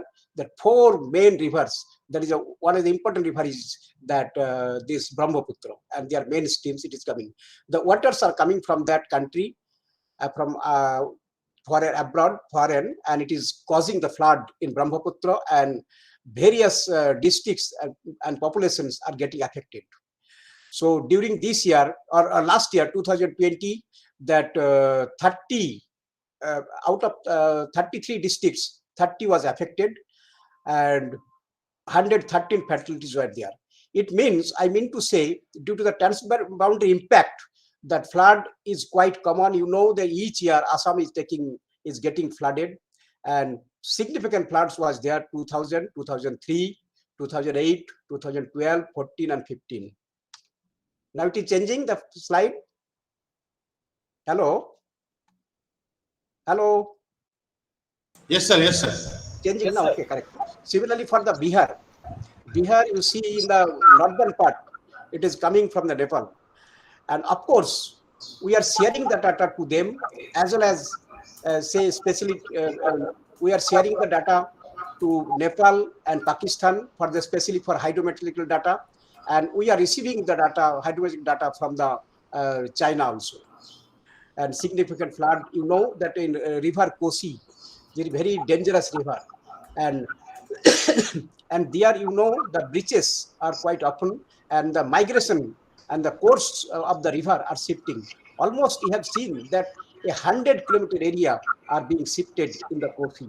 So very, serious things are there, and you do not know when each flood, after each flood, the river is migrating and giving very distress to the couple, to the public, because the embankments cutting and the land cuttings are there, and very fertile lands are going into that and reducing the cultivation area like that. I hope it is changing. So a significant flood events for the last few years it has been given. What I told in Assam, in the during 2000 year, the 121 people are affected. In Jammu, that during 2014, 400 people are died. That was almost that was within the season, monsoonal season, September.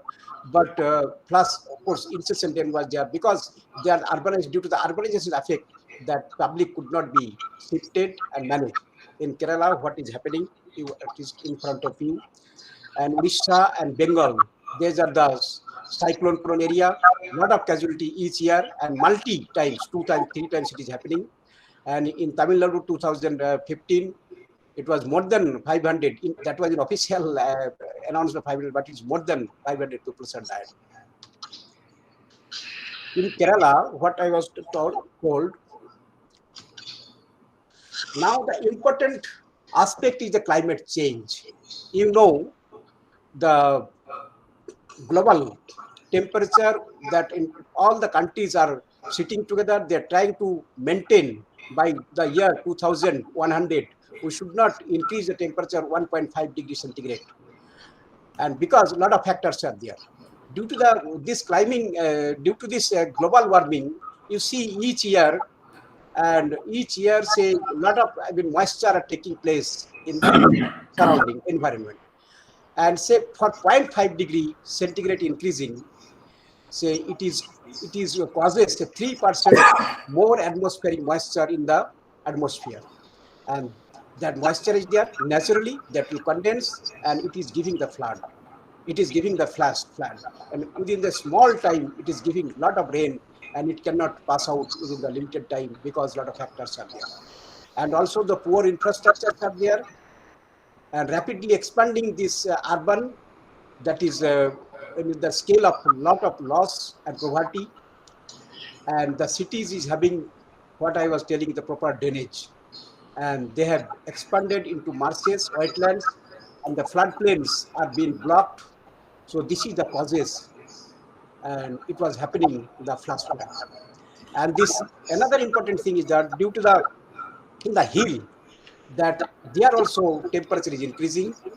The scientists who are dealing with the glacier, they are also very, very sorrow for that. They are saying that what is the temperature, that enhancing in the glacier, and glacial size are reducing. And due to that, a lot of melting is there, and the water is passing through that important rivers, and it is causing the flood also. And that's why, but that it is very important that global impact of global warming should be managed. And that's why scientists are already saying it is already late. The reverse of impact of global warming, we have to think on that. In 2013, there was also great, also another flood was there. That was during the peak season in May, June, where the tourists were there in the Kedarnath shrine, and there suddenly, that at that time it was happened, the flash flood, because that in the monsoonal, in the cyclic circulation from the low pressure area over Bay of Bengal, it is moving westerly from that area. And also the Bay of Bengal, from both Bay of Bengal and Arabian Sea, also the western disturbance received from north, that is from the northern part of India. And it is combined, the intense western disturbance in the north, that was causing the excessive rainfall in that area. So out against 100%, it was 375% rainfall was there. At that time, the Chorabari glacier, one important glacier was there, that some portion is been detached, and they are at the height of 3,800 meter. And it was erupted in the Mandakini river, which led to heavy floods at that in the Gobind Ghat, Kedar Dome, Rudraprayag district in Uttarakhand. And that was a massive casualty. Nobody knows that how much it was there, but it was more than 2,000 people, or even more than that, that was been, they might have lost their life. So in the flood, you know that that where the natural channels or the water are in dry condition, there the water is coming, it means that is flood due to the different causes are there. You know, flood is not a purely hydrological notion, but it is a geomorphological as well water management it requires. Different causes are there, what I was telling. And one of the important cause is the meandering course of the river. If the meanderings are not proper, the deepenings are not there, that flood may happen. Apart from a high intensity rainfall, sudden change in channel gradient, that also causes, and blocking of free flow rivers because of enormous debris, what is happening in, say, Kerala, Uttarakhand, in that area. And anthroponic causes are also there. I'm not going to dictate that. During the flooding stage, that when the flood disaster taking place, before that you have to be ready for the preparedness. What the NIDM is suggesting, and NIDM is providing the different stakeholders for the preparedness, risk mitigation, rehabilitation purposes, and that after the disaster event, then definitely relief has to be given. For the remote sensing and GIS technology are very, very helpful for providing the relief. You know that most of the interior places are there where public cannot be reached immediately, but that this remote sensing technology that will give, whenever they'll get the data from the radar set or say optical data if possible, then they can manage, they can give the glimpses where the peoples are there and where the public, I mean the team should reach for providing the relief. And thereafter, so I mean to say the remote sensing and GIS is having very wide scope for the flood management. And what you heard from my previous speaker, after that rehabilitation will be there, the reconstruction, these are the phases for the flood event. Now during flood, what you should do and what you should not don't do, that I should say some tips. And first thing, you should think for yourself safety, and you should not walk through the shallow water, that flood water. And immediately you should put up the electricity and gas supply whenever flooding is there, or you are evacuating the people in that area. And you should not don't do, that is the, in the flood water, you should not work. Don't cross the bridge because they may collapse. You do not know what is happening. So you should not cross the village, cross the bridges. Never swim through fast flowing water. So what is happening? And not at all in this flash flood, obviously you should not try for the swimming, and avoid contact with flood water as it may contaminate it and lot of disease may take place. And before and during flood, you should do, your family members should know the safe route of the nearest shelter, and so that if it is happening, they can go. Even if required, they can close their eyes, they can move from that place. And at that time, you should listen the radio and TV, what is warning and advice are given on emergency kits to be ready for with the basic medicine and a lot of things, food, baby food items like that. And also drink plenty of water, and that to boiled water. And your food should be covered. And also, you see that near your house, flood water can go inside. So certainly, some sand bags are required to seal the entry points around door, ventilator in that area. And do not let the children and pregnant women to remain in empty stomach. And also, the snakes are abundant at that time. So be aware for the snake biting. And after that, what you should do? And these are the things that essential medicine should take, valuable, and the old people, they should take care for by the appropriate family members, and do not get into water at unknown depth. and not to be allowed the children to play in the flood water. And another important aspect is the road safety. For road safety, when in the flood water, if you are going, you should put on your headlight, and that too, you should go on the first gear. If you see the suddenly water level is increasing, you should keep turn or back gear. You should go, but you should put the headlights on, because if something help required, the other can see spotted you. And electrical items systems should be shut down if the vehicle got stuck. And also some that hammer should be there near the seat of the driver, because during the emergency period that may take help, that may give some help. Now, for the flood management approach, integrated flood management approach is there. We have to think on that, how the risk to be reduction and flood could be managed. For the integrated management, there are two separate things are there. That is structural measures and non-structural measures. For the structural measure, physically you have to stop the flood, but you do not know flood cannot be stopped. But you have to aim preventing flood by waters from reaching potential damage areas. So certain aspects are there. I will highlight in the next slide. And similarly for the non-structural measure, we have to focus on the non-structural measures very much, and what they are doing, the Central Water Commission. Then and that you can reduce the risk and mitigation.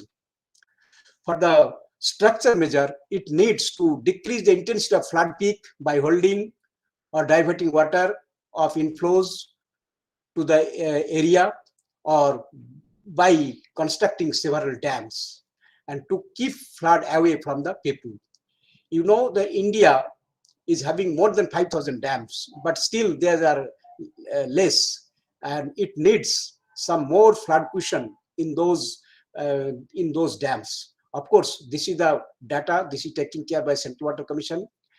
And detention of basin and wetlands are there. From there, you have to manage the flood also. Embankments, that is the cheapest method for the moderate the flood.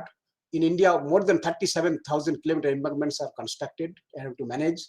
Channelization of rivers, channel of the drainage improvement require more than 39,700 kilometer drainage or channel are being constructed in India, even more than that. And diversion of floodwaters or interlinking of rivers. This is the need of the hour, that is the interlinking of rivers. Of course, in one project is been approved by central government. Now that has to be executed and see the result. Similarly, for other places, it has to apply to moderate the flood and to mitigate the drought, a lot of other processes of that. And watershed management are also there. Anti-erosion works are needed, and coastal erosion, it has to stop. Then it will give relief for the flood. For the reservoir, you might be knowing the Okai Dam in Gujarat. After 2005, after this construction, the floods are moderated and managed. But of course, nowadays it is there. It means that like Okai Dam, some other dams are required, and that Okai Dam, especially the waters are coming from a higher command area, and it was managing. And similarly, for the Damodar Valley Corporation is there. It is very, very boon for the public in West Bengal, Bihar, and Jharkhand state. But of course, this year, DVC, the Damodar Valley Corporation, the big dams, say Maithon, Panchet, Tilaya are there, and they are managing during the off-season water. Of course, if incessant rain is there, they have to release the water and they have to manage. And of course, for that they are maintaining the breaches of the embankment.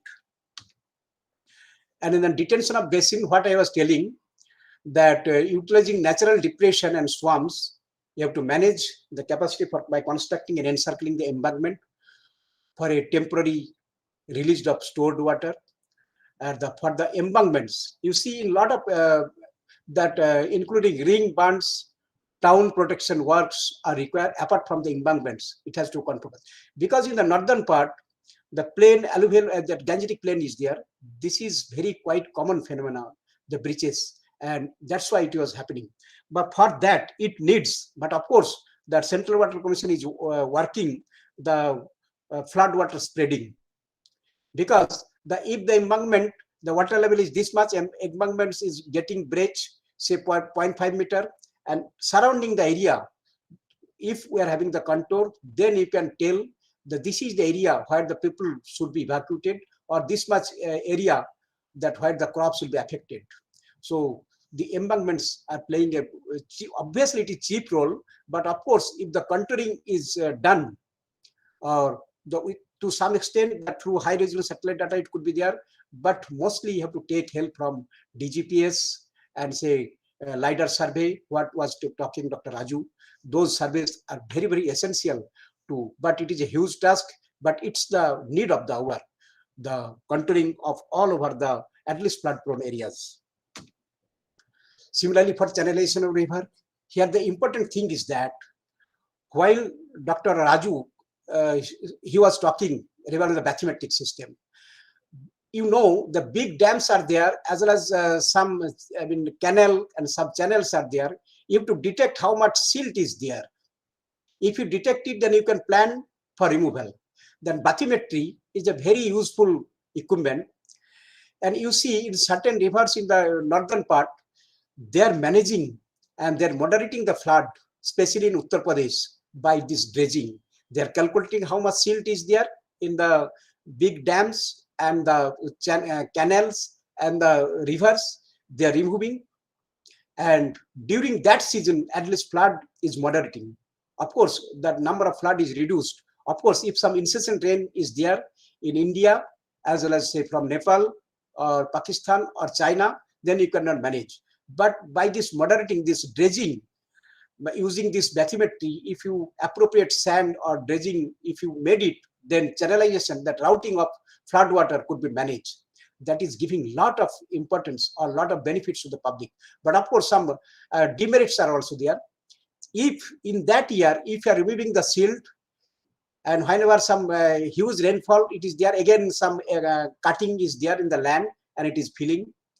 And of course, that is a huge costlier effect, this dredging. And you have to manage the silt. Of course, that sand, coarse sand, those will be useful for the construction of houses, and the silt, that those will be useful for the cultivated land to increase the production of cultivation. So I mean that channelization of river is one of the important aspects for flood control. And similarly, a lot of aspects are there for non-structural measures.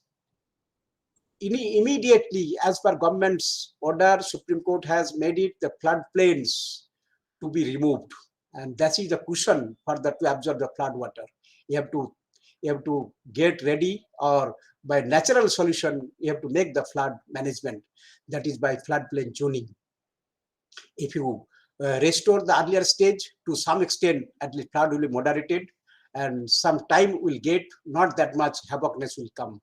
And flood forecasting, that is the need of the hour. Of course, Central Water Commission, they are doing quite long time. Earlier, they are doing in the Brahmaputra River only, but nowadays in Gangetic Plain, they are doing, and more than 328 flood forecasting stations across the India, it is there. Different scenarios are there. Say moderation of data collection and transmission system has to be moderated. Advancement of flood forecasting, of course, it is there. Nowadays, it is the age of mobile, that is the system, and through the app and through the lot of transmission are giving, and the flood, this forecast, it has to disseminate through the various media, as I was telling, from the this mobile phone and the radio broadcasting, etc. And the reservoir operation, it has to be updated. Whatever is there, an integrated way, the reservoir operation should be made. And dam safety and emergency action plan are needed, and it is doing. But in this aspect, the space technology, what was my previous speaker, he has highlighted, that is taking a very, very serious, crucial role for that. The estimation of water level, there are two types of estimation are there for flood forecasting. That is level forecast, and another is inflow forecast.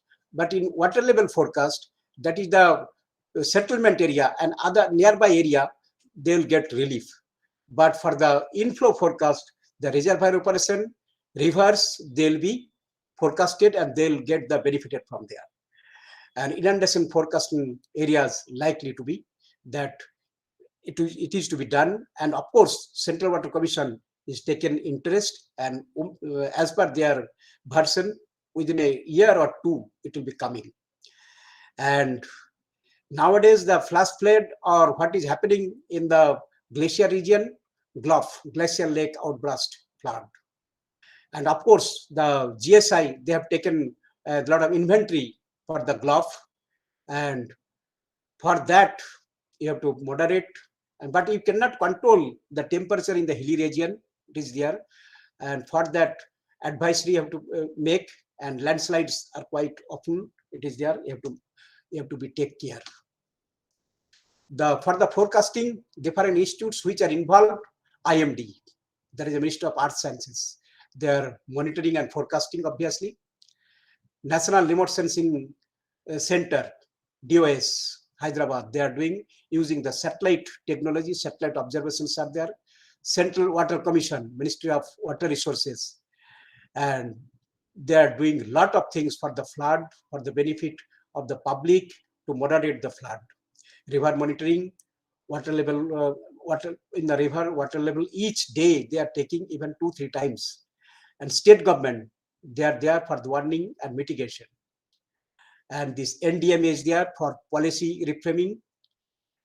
And also I should say that earlier this seismic activity was for the earthquake, but nowadays the environmental seismicity that NGRI has developed a clues or this early warning system for this flood also.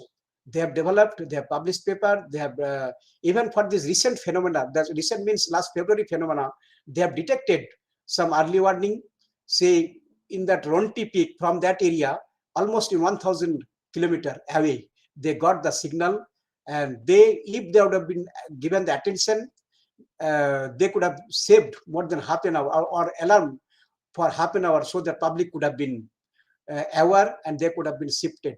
That at least that if not this cyclone, then to some extent this warning could have been made. But nowadays, a lot of forecasting station and earthquake detection station are there in hilly region. They're taking care. Now the GLOFs could be managed by this environmental seismology. Nowadays, this CSIR, Central Scientific Industrial Research, they're taking care for the early warning and forecasting also for that. Similarly, for home affairs, they are there for that. For the public, it is there. And you know that standard operating procedure for the flood forecasting, it is there that whenever that it is the warning level, so above normal, then Central Water Commission, they are giving the alarm yellow, and whenever it is danger, it is crossing or it is touching that danger line, they are alarming in those areas in severe. Of course, their data are giving alert to the NRSC also, so that they will zoom the area, they can collect the photograph, if not by this optical sensor, at least by the radar sensor. So similarly for the extreme flood, that is the highest flood, so NRSC, they are getting benefited, publics are getting benefited by the warning of this CWC. These are the locations, so level locations are there, more than 190. Those are for the settlement area benefit, and for the inflow in the rest of the southern part. Of course, in southern part, some level water forecastings are there. So inflow, that is 130 stations are there. All are maintaining by the Central Water Commission. So this is in different, you see in the bottom slide, in different rivers or catchment area, these many are there. In Gangetic Plain, they have prepared 39, that is the level forecasting, and 94 for the inflow forecasting. So they are very active to give relief for the flood. And what I was telling, the bilateral arrangement, that is where somehow we are getting from hydrometeorological data from the say China, another 4 stations and 11 stations from Bangladesh, and we are giving to Bangladesh and Pakistan also some data. But need of the hour is that, as per we have to put the guidelines and regulatory authorities in different state and take stakeholder for regulate or for basin wise. It is needed, indeed it is needed, and parliament or other direction should be there for the notification of regulatory authorities to be formed, and decision support system by integrating operation of reservoir basin and system wise it is needed, and interstate or intrastate team should be formulated, and development of trial rules for the reservoirs are needed. Space technology, lot of are there. I'm not going to duplicate this scenario, and this especially this radar set data or the active sensor, they're giving a lot of relief, and timely they are providing the benefit to the public through the NRSC, and they are giving the synoptic repeatedly coverage and real-time information for the flood inundated areas. That is giving the one of the important aspect for the flood monitoring. So this was one photograph for the optical image, and the pre-flood, you have to do the flood inventory, floodplain assessment, river migration, all the things, and when the flood hazard zonation map and flood mitigation map.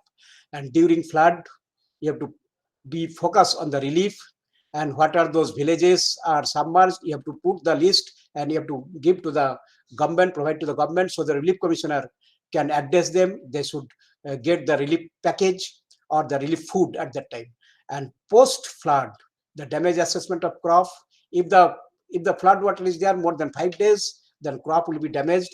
By the remote sensing data, very nicely you can map the crop, because as per the customary that Lekpal or Kanungo, they'll take quite a few months to prepare the data to give the relief to the actual farmers, but the remote sensing data it will provide within very short time after receiving the data.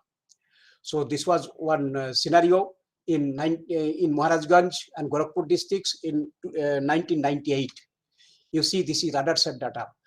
Within the district, almost 40% or more than that, it was inundated. Rapti and Ghagra River was there, and this is the scenario, scene we have collected in the 1998.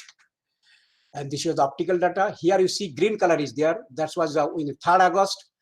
But flood was there till 30th August. The red color is there in the 30th. So now you see the how much crop and was damaged, how much people has been suffered. This is the village boundary. It has been superimposed, and you see how many villages are there affected. So these are the study required for floods for using remote sensing data and bilateral data. Now the flood risk zonation map is need to be prepared. For that, the remote sensing GIS are quite good tool, and nowadays this what you heard from this Dr. Raju, that LiDAR data can also help quite a lot. These are the things to be needed. A lot of limitations are also there, but I'm not going, keeping in view the time constraint. Now the main thing what I should focus, how will prevent the flood activity and how we can give the relief for the public by reducing the flood risk. That is the thing I should talk. You cannot stop the flood, and it will happen, it will take place, but we have to be accustomed with the flood, and we have to be aware, and there are certain measures are there to prevent more flooding, that introduce better flood warning system. That is the need of the what I was telling. Flood warning system is required, and if you get it, then a lot of benefit would be made by the Department of Space and Department of different central government department. They can give relief to the public in the riverine area and hilly area and other parts also. And you have to construct the building in the above flood level. That is the need of the hour. You have to, whatever presently you should think, not like earthquake. You have to think for the flood level, above flood level. You have to construct the building. Of course, you'll get some problem initially, but for future, at least you will not get that much problem. And you have to tackle the climate change, the global warming. You have to think on that. For that, vegetation is needed, and methane gas and a lot of carbon dioxides are reducing, and those has to be tackled. And personally or collectively or the community wise, they should be aware for the climate change, how to reduce the global warming. And some increase of spending in flood defenses are required. Wetlands and these floodplains are need to be protected so that it will be benefited a lot. To reduce flood damage, clean out eaves, troughs and downspouts. It takes much water to produce localized flooding. When a home is not properly prepared, then chances of damage occurring in all that area are more. So you have to think on that. Move expensive furnishing up to higher ground. Reinforce your roof. Obviously, that your roof has to be reinforced. And of course, for individually, you should think on the flood insurance. And the disaster risk reduction, how it could be made in the country, that is there for the space-based technology only. Spatial flood early warning development, what I was talking, is required. Using the high resolution data and digital elevation model is required. Near real-time monitoring and mapping of flood is very, very essential. And of course, it is going on under cyclonic flood. Of course, government is a lot of control in the cyclonic flood, but of course, it is still damage is there, and still some more improvement is required. And state level flood hazard atlas to be prepared. The NRSC is preparing in different states. Already Bihar has been prepared, Assam has been prepared. In different states, they are preparing the flood hazard atlases. Now, what is flood resilience? You cannot stop the flood. You have to be within the flood. You have to adapt in the flood. The damages are need to be minimized during the times of flooding. That is the flood resilience. That resulting less risk to people and infrastructure losses, and ensuring that ample room for flooding and river adjustment occur when the opportunity may exist. The resilience coverage on flood, it is to improve a home's protection from flood loss, and this will offers the resiliency of protection. After a flood event, that allows the homeowners to repair their structure with flood resistant material. Now, how can flood resilience be increased? This is highly essential for the area which are flood prone. Individual property owners, they can take their own steps to increase flood resilience. Different measures, what I told you, and building owners can employ such methods by increasing the building's elevation, construction of levees around their houses, and creating water diversion system. And of course, a lot of work going on in the foreign, and we should also, in India, we should also adopt. And building resilience, we have to work together to reduce flood losses. Floods can truly be catastrophic events and devastating communities, and fatalities obviously it is there, but we have to manage, we have to mitigate, we have to think on that. And whatever lessons you are learning, each flood, that has to take in their mind for the public. And of course, the government agencies, NIDM, NDMA, they are doing that work by providing training to the different stakeholders for that. And history shown that it's impossible to completely defeat the flood risk, and recent events suggest big risk might be increasing day by day, but we have to be aware and we have to adapt in the flood. Now, that's all from my side. So again, I'm putting my thanks to the participant who are peacefully listening. Thanks to all. Over to you, to the moderator. Thank you very much, sir. Okay. Thank you for sharing your experiences on various flood situations like Assam, Bihar, and Kerala. Various factors that play an important role in flood prevention and precautions to be taken. You have discussed very well, which would be helpful for all the scholars here. So we are now coming to the end of this session. So on behalf of Center for Water Resources Management, University of Madras. I am here to propose the vote of thanks for the wonderful workshop on flood management and flood control measures. And we have a lot of takeaways today from this workshop, as we had a very great resourceful session. We learned various causes, the causes of the flood, the mitigation measures, and various case studies like that of Chennai, and various modeling. Also, we have our resource people have discussed here. And we are very thankful to Dr. Tirumale Vasan sir, who, in spite of his busy schedule, has allocated time for us to inaugurate this workshop. And I'm thankful to all the eminent speakers here today, Sri Shekhar Chaturvedi, Dr. Saumendranath Curie, Professor Srinivasa Raju sir, Dr. Amrit Lal Haldar, for who have taken all their efforts and time in spite of their busy schedule to share all their knowledge and information to the students and scholars who are attending this workshop. And I'm thankful to all the participants who have attended this workshop. Hope this workshop would have been quite a lot of provided you a lot of information, data, to all the scholars here. And we are grateful to Dr. Bhaskaran sir, our head, for organizing this workshop. And I'm thankful to my fellow scholars who have made this seminar a grand success through their support and dedication. So with this, we end this session. Thank you, one and all. And we close the session with National Anthem.